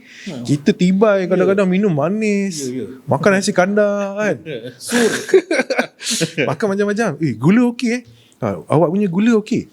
Lepas tu kata cumanya awak ada fatty liver lah, dia kata. Fatty liver masa tu apa dia explain, saya tak ingat. Fatty liver dengan liver empedu kan? Hati. Fatty liver. Fatty liver dengan high blood pressure. Cakap awak ada high blood pressure. Oh, stres sangat tu. Kata mungkin sebab makanan-makanan yang awak makan apa semualah. So saya pun alamak, ada batu karang, fatty liver pula tu. Sebelum ni tak pernah buat apa-apa medical check up? Tak pernah. Sebab sihat dah. Sebab kita tak rasa ni. Cuma kalau demam sekali-sekali biasa demam telan Panadol okey. Kan? So bila dah tahu macam ada batu karang ni, doktor tanya saya, awak nak buang tak? Kita macam kita panik sebab ada batu karang. Doktor pun cakap masa tu saya punya buah pinggang dah masuk stage 2. Maksudnya dia sebelah ni dia dah membengkak sikit, dia kata, daripada normal one. Kita panik lah. Cakap alamak. So masa tu baru teringat, aku ada ambil insurance. Kita ada ambil insurance. Cakap tak boleh doktor, nanti boleh ni saya nak buatlah operation, nak buang batu karang ni. Masa tu kita ingat operation je. Sebab kita tak adalah nak fikir macam nak pergi berubat dengan tradisional ke apa, tak ada. Kita fikir benda senang, masuk hospital, laser lah. Okay. So kita pun plan dah masuk pertengahan 2021 tu saya masuk hospital tu lah, KPJ, untuk prosedur buang batu karang. Tapi nak dijadikan cerita, masa tu nak masuk hospital agak susah sebab masa tu COVID.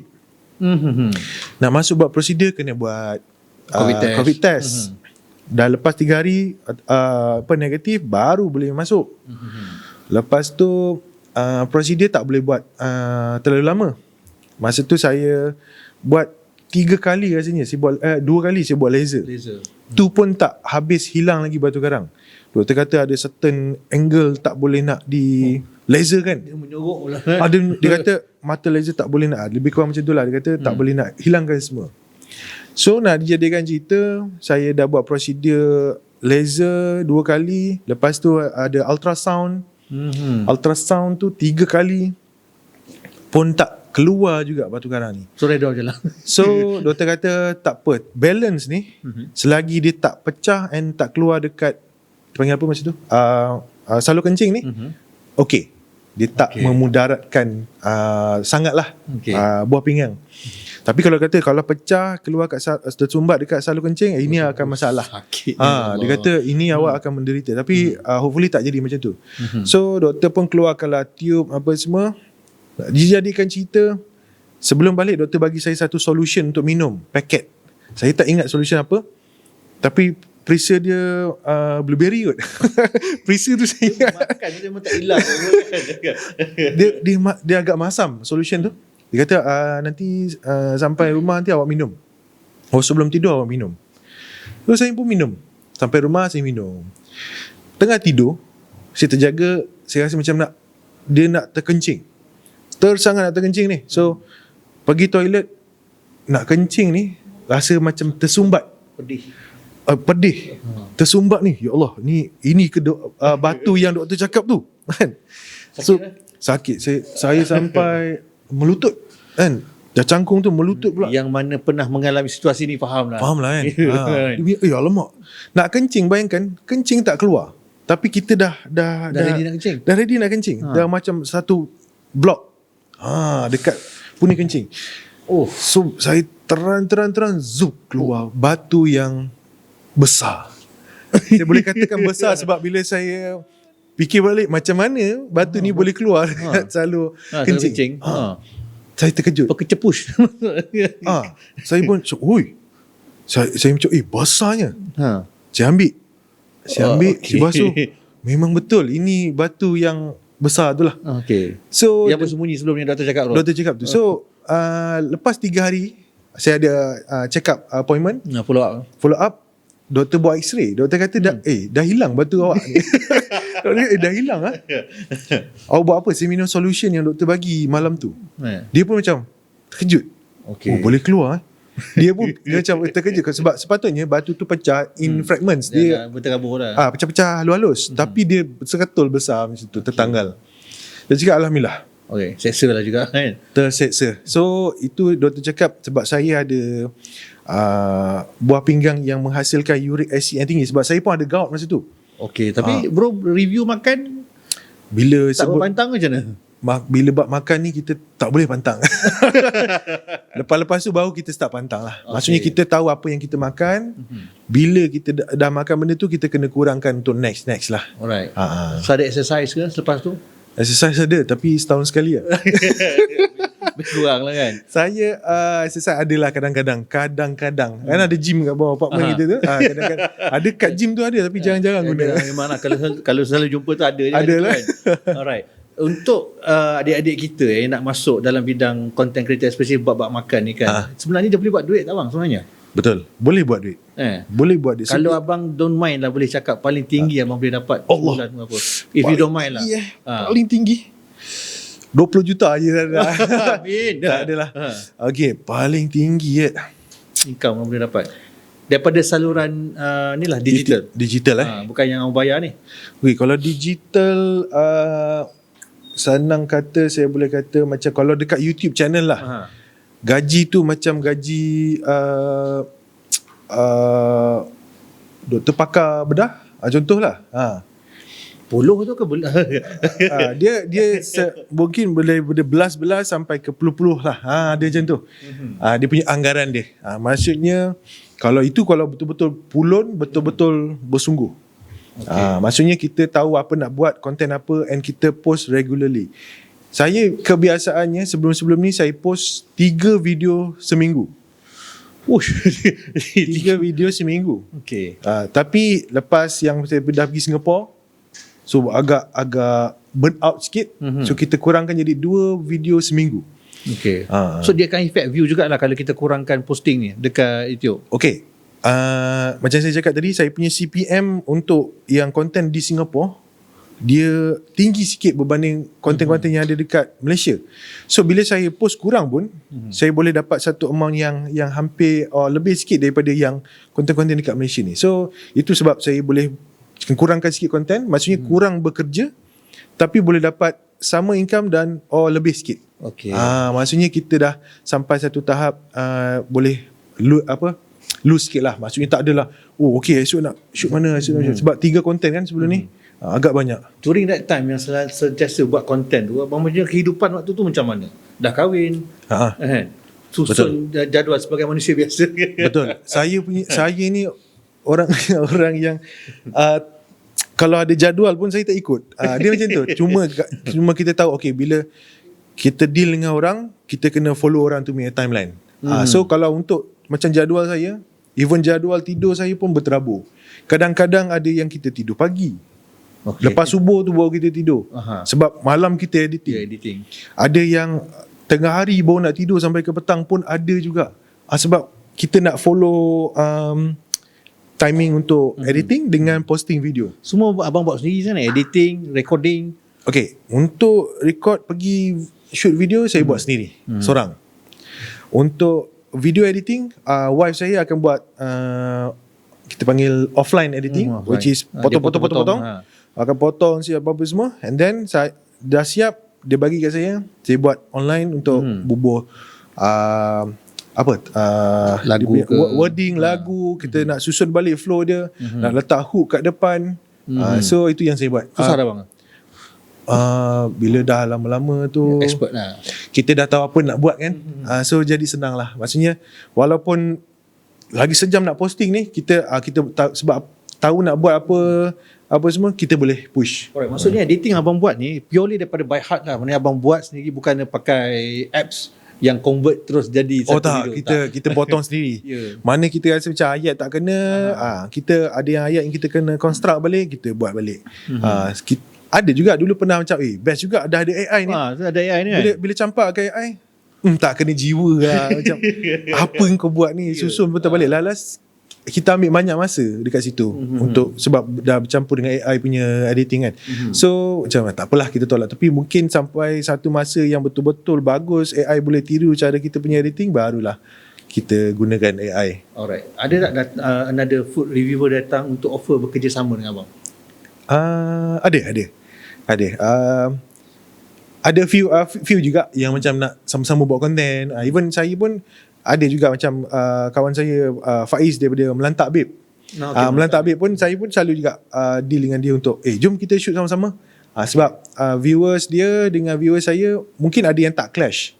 Ada yang tengok video dia saja, tak tengok video saya. So saya boleh dapat bila collab tu kita dapat pertukaran viewers lah. Itu yang the best way lah. The best way lah. Tapi mesti ajak untuk bekerjasama lah, tak ada untuk menghentam orang sendiri. Tak ada setakat ni. Kalau ada pun kita akan malah layan lah. So kita tengok Brother Pian ni sebenarnya dia memang independent, tak ada ambil pot tentang benda viral yang korang buat mengarut kan. Mana yang gaduh-gaduh ke apa. Kita pun dah umur pun dah dekat 40 lah. So rasa macam malah lah, kita kalau boleh nak tahu apa kita buat, kita deliver untuk viewers kita happy tengok video kita, and klien kita pun happy dengan quality video, alhamdulillah. Berapa lama abang nak serve sebenarnya klien-klien abang yang dahagakan konten-konten abang ni? Maksud saya viewer. Berapa exit plan apa dia? Untuk next project kita dalam tahun ni saya mungkin target untuk pergi travel overseas.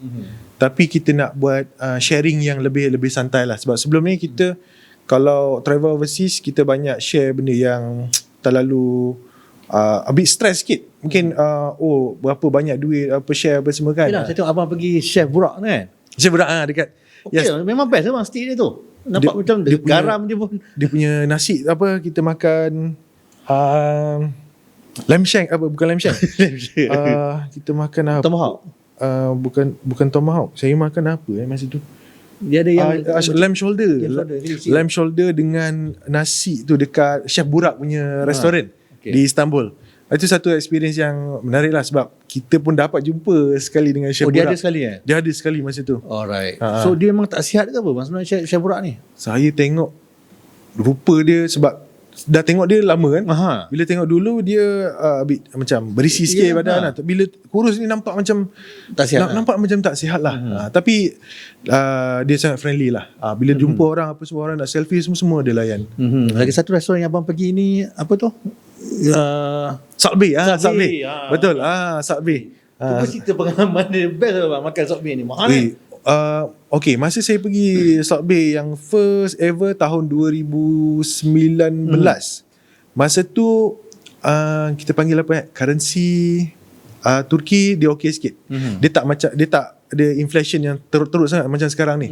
Dulu saya spend dekat Subway tu pun dalam, seingat saya dalam 400 ke 600 ringgit. Macam itulah. Okey. Sebab kalau yang sekarang ni, kalau pergi, mungkin saya rasa over dah. Dah 1,000 plus. Sebab dulu macam satu burger RM60 untuk satu tempat yang sangat premium, pada saya okey sangat. Sebab dia bagi beef memang betul-betul beefnya. Daging yang premium. Dengan masa tu saya makan satu lagi apa benda nampak macam apa, lamb kecil-kecil, macam kecil-kecil kan. Dia makan dengan butter je tu kan dia. Itu dia masak dengan butter yang panas. Memang high quality meat lah. So abang dapat jumpa dengan Subway sendiri lah. Subway masa tu tak ada. Masa tu kita berangan juga kalau kalau dapat ni buat konten kan, lagi best kan. Rupanya masa tu bila kita check Instagram, dia ada kat Dubai. Masa tu baru nak open dekat Dubai kalau tak silap saya. Alright. So kita just dapat jumpa staff lah. Staff pun very friendly lah. Yes, kita tengok sekarang ni ramai food review daripada overseas datang. Dah makin ramai sebenarnya, bukan sikit dah. Betul. Datang dan berkampung kat sini lama mencuri kita punya view kan. Viewers What do you think about that bang? Pada saya bagus sebab kita okay, dalam menghasilkan konten ni dia lagi bagus kalau lagi ramai content creator tu sendiri. So kita as a viewer sendiri boleh dapat macam-macam jenis konten lah. Maksudnya bukanlah satu jenis macam sahaja. Channel lah ni. Betul. Dulu macam kita sembang tadi, kita ada Maria Teguh Sabri, jalan-jalan jam makan, itu je lah kita punya reference kan. Betul. Okay. Sekarang ni dah macam-macam. So orang boleh tengok personality yang macam ni, orang boleh tengok personality yang pelbagai lah. Satu komen saya tengok dekat Facebook dekat TikTok, komen-komen apa orang overseas ni datang masa Mak Saleh ni kan. Asal Mak Saleh komen sedap je, berdurian orang datang makan. Kau faham ke tak dia cakap apa tu? Kan asal Friday kau pergi. Kan. Dia kalau Mak Saleh datang, dia akan makan burger Ramly. Burger Ramly kan. Dia orang puji burger Ramly, and then of course orang kita macam bagus lah orang ni kan. So sebenarnya burger Ramly tu dah jadi macam satu trademark dan kemestian untuk food reviewer ataupun pelancong luar.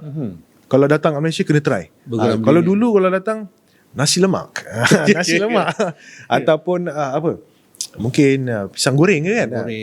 Benda-benda yang melambangkan Malaysia lah. Tapi sekarang burger Ramly, mamak pun even dah jadi satu trademark. Betul. Ni lah kat Malaysia. Cuma kita sakit hati bila kita tengok tempat yang dia pergi ni macam bukan tempat melambangkan Malaysia. Betul. Contoh bang saya cakap kan, Petaling Street, Bukit Bintang. Bukan Arab, bukan makanan Malaysia bang. Betul. Kan? Tapi itu yang dia review. Betul. Dia kadang-kadang dia orang pun kena tengok juga local punya favourite. Kan? Sebab kalau macam contoh saya pergi travel ke Singapura pun kadang-kadang kalau saya tak tanya local, orang tempatan sendiri tempat makan, saya pun akan pergi ke tourist trap punya area. Betul. Saya akan pergi ke area tourist trap lah. Contoh macam area Masjid Sultan ke, situ tempat-tempat makannya tu agak mahal juga makanannya. Sebenarnya kalau local favorite, dia akan pergi tempat yang luar sikit daripada kawasan yang bandar lah. Alright, kena bijak memilih lah sebenarnya. Betul, kena tanya lokal, kena tengok, baca review juga. Okey. Soalan ni saya tu pun nak tanya pada pertengahan podcast kita ni. Kita dah sampai ke ujung-ujung kan. What is it take? Apa yang boleh kata apa reality di sebalik lensa ni? Abang bekerja sendiri. Okey. Kan? Maknanya tak ada sok-sok, tak ada apa. Tapi yang sebab ada insurans tadi tu. Betul. Kan, ada insurans. Rumah memang full time duduk rumah kan? Full time. Abang adalah seorang yang bekerja kan? Saya betul. Alright. So untuk menghasilkan satu konten ni susah ke tak abang untuk menghasilkan, untuk mengikut kita punya kehendak sendiri ataupun viewer sendiri? Okay. The reason saya tak hire staff, editor atau cameraman lain, sebab saya suka micromanage. Sebab bila micromanage, saya boleh buat apa saya suka. Saya nak camera angle macam ni. Saya tahu. So kalau saya tak perlu nak deal dengan orang-orang lain. So maksudnya abang sampai kedai tu, abang pacak kamera, tengok okey ke tak okey, and then on jalan. Ada orang kacau? Kacau tak ada, tak ada. Maksudnya abang tengah makan dia orang dah tak nak salam kan, kena pian ke siapa kan. Pun Aku yang tak tu- rekod ni. Itu ada juga. Tapi kadang-kadang itulah kadang-kadang macam aku nak shoot ni, kadang makanan ni sejuk lah, tapi kita saya sendiri saya sangat bersyukur lah sebab bila ada orang nak salam, nak berselfie apa semua kan, tanpa dia orang ni mungkin saya tak dapat kat situasi sekarang ni lah. Sebab inilah viewers yang support kita tanpa kita sedari. Kalau orang nak salam, nak berselfie, saya on je. Walaupun saya tengah nak review ni, saya sanggup off. Kita tak adalah macam, bang kejap bang saya nak habiskan dulu. Tak ada. Star pula. Sebab saya akan, kalau boleh, saya layan dia orang dulu. Makanan sejuk ke apa, itu belakang cerita. So abang mostly abang ni Lone Ranger lah. Lone Ranger, kita buat video editing, sampai publish, buat thumbnail semua sendiri. Nak hire staff pun, sebab kadang-kadang kita pun ada bulan yang cukup-cukup makan, ada bulan yang tak cukup. So orang ingat macam food reviewer dah lama ni mesti income puluh-puluh ribu, ratus-ratus ribu ni kan. Tidaklah. Kita bukan level-level yang macam masuk-masuk TV ke apa, income ratus-ratus ribu, views yang juta-juta punya. Kita bukan level tu. Tapi income tu tetap ada daripada YouTube kan? Alhamdulillah. Tetap ada, every month tu ada. Every month ada. Kita kalau tak ada pun kita nak kena adakan juga. Maksudnya pergi cari konten, cari yang crucial sikit, mungkin tempat orang tak pernah pergi, mungkin tempat tu tak viral, kita cuba viralkan dia. Alright. Konten-konten macam tu lah kita buat. Ada satu tempat yang abang paling abang ingat sepanjang abang buat review ni kan, restoran-restoran ataupun kejadian ke yang pernah abang tackle kan, sepanjang buat kerja sebagai food reviewer ni kan, tengah-tengah review orang datang marah ke, kau cakap ni macam ni lain, aku datang makan lain. Ada satu kedai, tapi itu channel lama. Masa tu kita pergi ke Genting Highland, kita nak shoot. Masa tu ada konten, dia punya tajuk burger murah versus burger mahal. So burger murah kita pergi burger apa burger Pak Akop, burger Kat Genting. yang burger murah dekat PJ kot. Kalau dekat Genting kita makan burger and lobster. Burger and lobster. Kau nak ganding ke? So ada feeling tu macam mana? Adakah sedap sangat ke burger yang mahal ni? So masa kita shoot tu, kita di halau lah oleh manager masa tu lah. Tapi kita pun, yelah, kita datang pun macam saya cakap, sepatutnya ada etika. Maksudnya datang jumpa supervisor ke manager ke, datang tanya boleh ke shoot tak, ataupun kalau tempat yang grand macam tu mungkin kena datang kena email dulu ke kan. Kita datang pun santai, sebab yelah kita pun tak ada guideline sangat masa tu. Terjah je. So bila datang and then kita dah order makanan apa semua, lepas tu diorang cakap tak boleh shoot, tak boleh ada kamera sini. So kita pun macam, aku dah datang Genting, aku dah order burger RM150 kalau tak silap ya. Lepas tu kau cakap aku tak boleh shoot. Masa tu kita rebellious lah. So kita pun macam, okay tak apa, tak boleh shoot. Sampai je burger ambil kamera, kita pun shoot juga. So tak bertikam lidah masa tu, masa tengah shoot tu dia tak ada datang tegur lagi sekali. Tak ada. Cuma masa tu kita tak bercakap lah. Kita tak buat bising. Kawan saya angkat kamera and then terus makan je masa tu. Makan. Saya pun balik rumah, masa editing video kita buat voice over. Buat VO balik. Buat VO balik. So masa tu agak terkejut and rasa sedih juga. Kena halau masa ni. Okay. So itu antara benda momen yang saya ingat lah, yang memang masa tu tak bagi, dan dia orang kata macam tak boleh shoot. Tu sebab tempat yang banyak restoran abang pergi ni, ada yang kita dah set up, abang dah set up awal. Ada yang datang abang terjah ni kan. Betul. Yang terjah ni kira abang datang semata-mata buat konten lah. Buat konten, betul. Alright, okay. Alright, so actually nak tanya ni bang, banyak lagi sebenarnya nak sembang ni kan, tapi abang pun dah sakit tekak nak sembang-sembang ni kan. Kita break kejap, okay, kita go for last segment. Alright, okay. Alright, Podcast Zaman Now.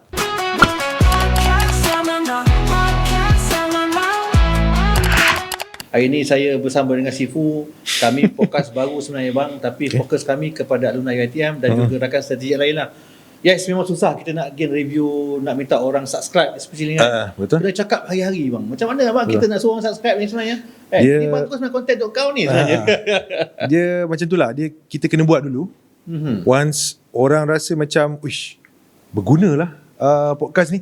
So from time to time orang akan subscribe, orang akan kenal, orang akan acknowledge lah kehadiran kita dalam social media ni. Dia macam tu, dia nak overnight tu susah sikit lah, melainkan kalau kita ni artis ke, orang yang dah well known lah kan, ada nama ni, dia kerja dia senang sikit. Tapi kalau macam nak build up from scratch sendiri, memang ada perjalanan tu agak sukar sikit lah. Kita cuba nak monetize kan, menggunakan YouTube channel. Sekarang subscriber kita pun hampir 400 orang, 400 subscribe saja kan. Ingat 400 juta ni.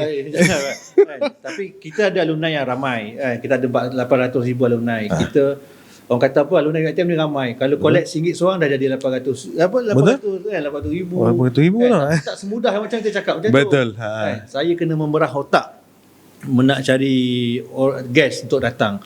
Ini realiti sebenar. Sebab kita nak menutupkan podcast kita dengan Abang Pian ni, Abang Pian kena ceritakan dekat audience yang bakal menjadi content creator ni, kan, apa sebenarnya recah yang diorang kena tahu untuk jadi content creator ni. Okey, saya kalau nak nasihat ni, bila dengar ramai student-student ataupun adik-adik kita yang baru lepas SPM tak nak sambung belajar, Ramai sangat bang. kan, diorang cakap nak jadi influencer ataupun nak jadi content creator. Okey, even saya punya perjalanan pun saya tak terus terjun pada jadi content creator apa semua. Banyak lagi lah liku-liku yang kena berguru dengan orang sini apa semua kan. So perjalanan tu tak semanis yang korang nampak dekat depan video saja kan. Dekat skrin ni. Dekat skrin tu saja. Di sebaliknya, preparation maksudnya pergilah sambung belajar. Tak kisahlah belajar sekarang, dia dah tak kira lah dekat universiti ke, dekat college yang boleh orang kata bagi kemahiran, skill-skill tu penting sekarang ni. Sebab skill-skill ni yang boleh orang kata generate income. So before nak jadi influencer tu, make sure dalam diri as basic tu ada satu orang kata kemahiran ataupun social skill yang bagus. Sebab kalau in case social media ni is not a thing anymore, maybe another 5 years or 10 years, korang boleh lah orang kata buat kerja yang korang belajar dulu. Dia maksudnya jangan terjun terus membabi buta tanpa ada backup plan. So abang pernah ikat perut ke bang untuk semasa menjadi content creator ni? 2 tahun pertama, 3 tahun pertama itu kita belum lavishly dapat income yang bagus lah. Sebab masa tu pun kita mengais-ngais juga nak orang kata nak spend, even nak beli cap topi pun kita tak, masa awal-awal dulu frankly speaking saya beli yang cak ayam punya je. Sebab kita nak ada satu image nak, yelah benda tak ori kan. Benda tak ori. Saya bila fikir balik macam mana kita nak gaya kan, so belilah benda yang tak ori sebab kita tak berduit, tak ada satu income yang stable. So pakai apa yang ada lah. So masa tu bukan cakap pasal makan je, makan ni sehari sekali pun ada. Saya dengan wife beli nasi dekat Hakim. ayam goreng Hakim ni besar. So dengan nasi tu makan catu 2 orang sehari. Itulah makan. Itu masa awal-awal kita buat content, sebab masa tu kita tak ada job pun, tak ada yang betul-betul boleh bayar kita punya bills every month kan. So from time to time kita membina nama, kita bagi audience trust dengan kita bagi klien trust dengan kita. Even brand-brand besar pun dah start trust dengan kita. From there baru kita make money lah. Alright. Okay, last bang, saya nak minta abang punya respon daripada sebelum ni. Ada satu influencer cakap belajar tinggi-tinggi tak penting, belajar meskom tak apa. Kenapa nak kena masuk universiti sebab nak semata-mata nak belajar menari, nak belajar bercakap kan. Kita sebagai saya alumni meskom, panas juga dengar kan, tapi berdesing telinga. Berdesing telinga kan. Tapi abang itu cakap saya takut lambatkan influencer yang tak cerdik macam ni ramai. Lepas tu dia menjadi satu ikutan daripada orang lain. Betul. Saya tak kisah kalau dia bercakap lantang sebegitu, tapi dia ada contoh background yang sangat bagus kan. Dia just macam tin kosong lah maksudnya. Dia cakap pumpang tapi kau tak ada apa-apa. Dia macam tu. dia sebenarnya ilmu ni kita belajar dia bukanlah, tak semestinya kita nak untuk belajar benda tu and kerja benda tu. Dia ilmu ni untuk shape kita punya personality. Betul. Contoh kita tepati masa, kita boleh kebolehan untuk follow the rules. Betul. So benda-benda yang macam ni sebenarnya yang kita terapkan masa kita belajar. Tak semestinya kau belajar architecture kau kena jadi arkitek ke apa semua kan. Dia pada saya belajar tu penting lah. Betul. Jangan, dan lagi satu jangan cakap benda yang yang tak berasas tanpa melalui benda tu. Tapi ramai yang menyokong sebenarnya bang. Ramai yang suka-suka konten-konten macam ni. Wake up people, wake up wey. Dia adalah dia kadang-kadang orang yang menyokong ni pun orang yang dia sama macam orang tu juga. Dia macam tu lah. Kan? Dia kalau macam kita buat konten yang ilmiah, yang datang pun orang yang betul. Yang suka ilmu-ilmu juga. So konten-konten yang mengecam-ngecam ni, yang orang yang suka pun orang yang suka mengecam juga. Okay. Dia antara panas dengan sejuk jugalah kita punya sembang petang ni podcast, tapi kita dah sampai ke kita punya tajuk yang akhir. Abang pun dah bagi kata-kata semangat dan juga kata-kata pedas juga kepada adik-adik kita yang nak jadi content creator. Yang penting sama belajar. Sebab kita belajar kehidupan, tentang kehidupan ni di universiti. Betul. Tempat lain tak dapat dah. Dekat rumah kau takkan dapat benda kita belajar kat universiti ni kan. Tak sama. Survive dekat kita duduk college, macam abang duduk rumah sewa, kita makan Maggi dalam baldi, contoh lah kan. Itu proses lah. Itu proses lah kan. Nak berdepan dengan orang. Okay bang, terima kasih banyak sudi datang ke pentas podcast Zaman Now. Banyak yang kita sembang hari ini tentang macam mana survival sebagai food content creator. Nak menjadi seorang yang sangat beradab ni bukannya betul. Bukannya nak tergelak pun nak cakap kan. Okay bang, terima kasih banyak. Terima kasih kerana sama-sama. Sudi luangkan masa juga sembang kita petang-petang ni. InsyaAllah support abang sangat diperlukan untuk memastikan program ini sentiasa berlangsung lah. Sebab tujuan kita buat podcast ni satu je, kita nak panggil alumni UiTM datang dan bersembang untuk share experience kan. Yang mana dia yang mana okey kau ambil untuk jadikan kau punya guidance, panduan. Yang mana tak okey tu agak-agak lah, letak tepi lah. Okay bang, terima kasih banyak. Sama-sama. Alright. Podcast Zaman Now. Assalamualaikum. Podcast Zaman Now jadi saksi, kisah kita penuh inspirasi.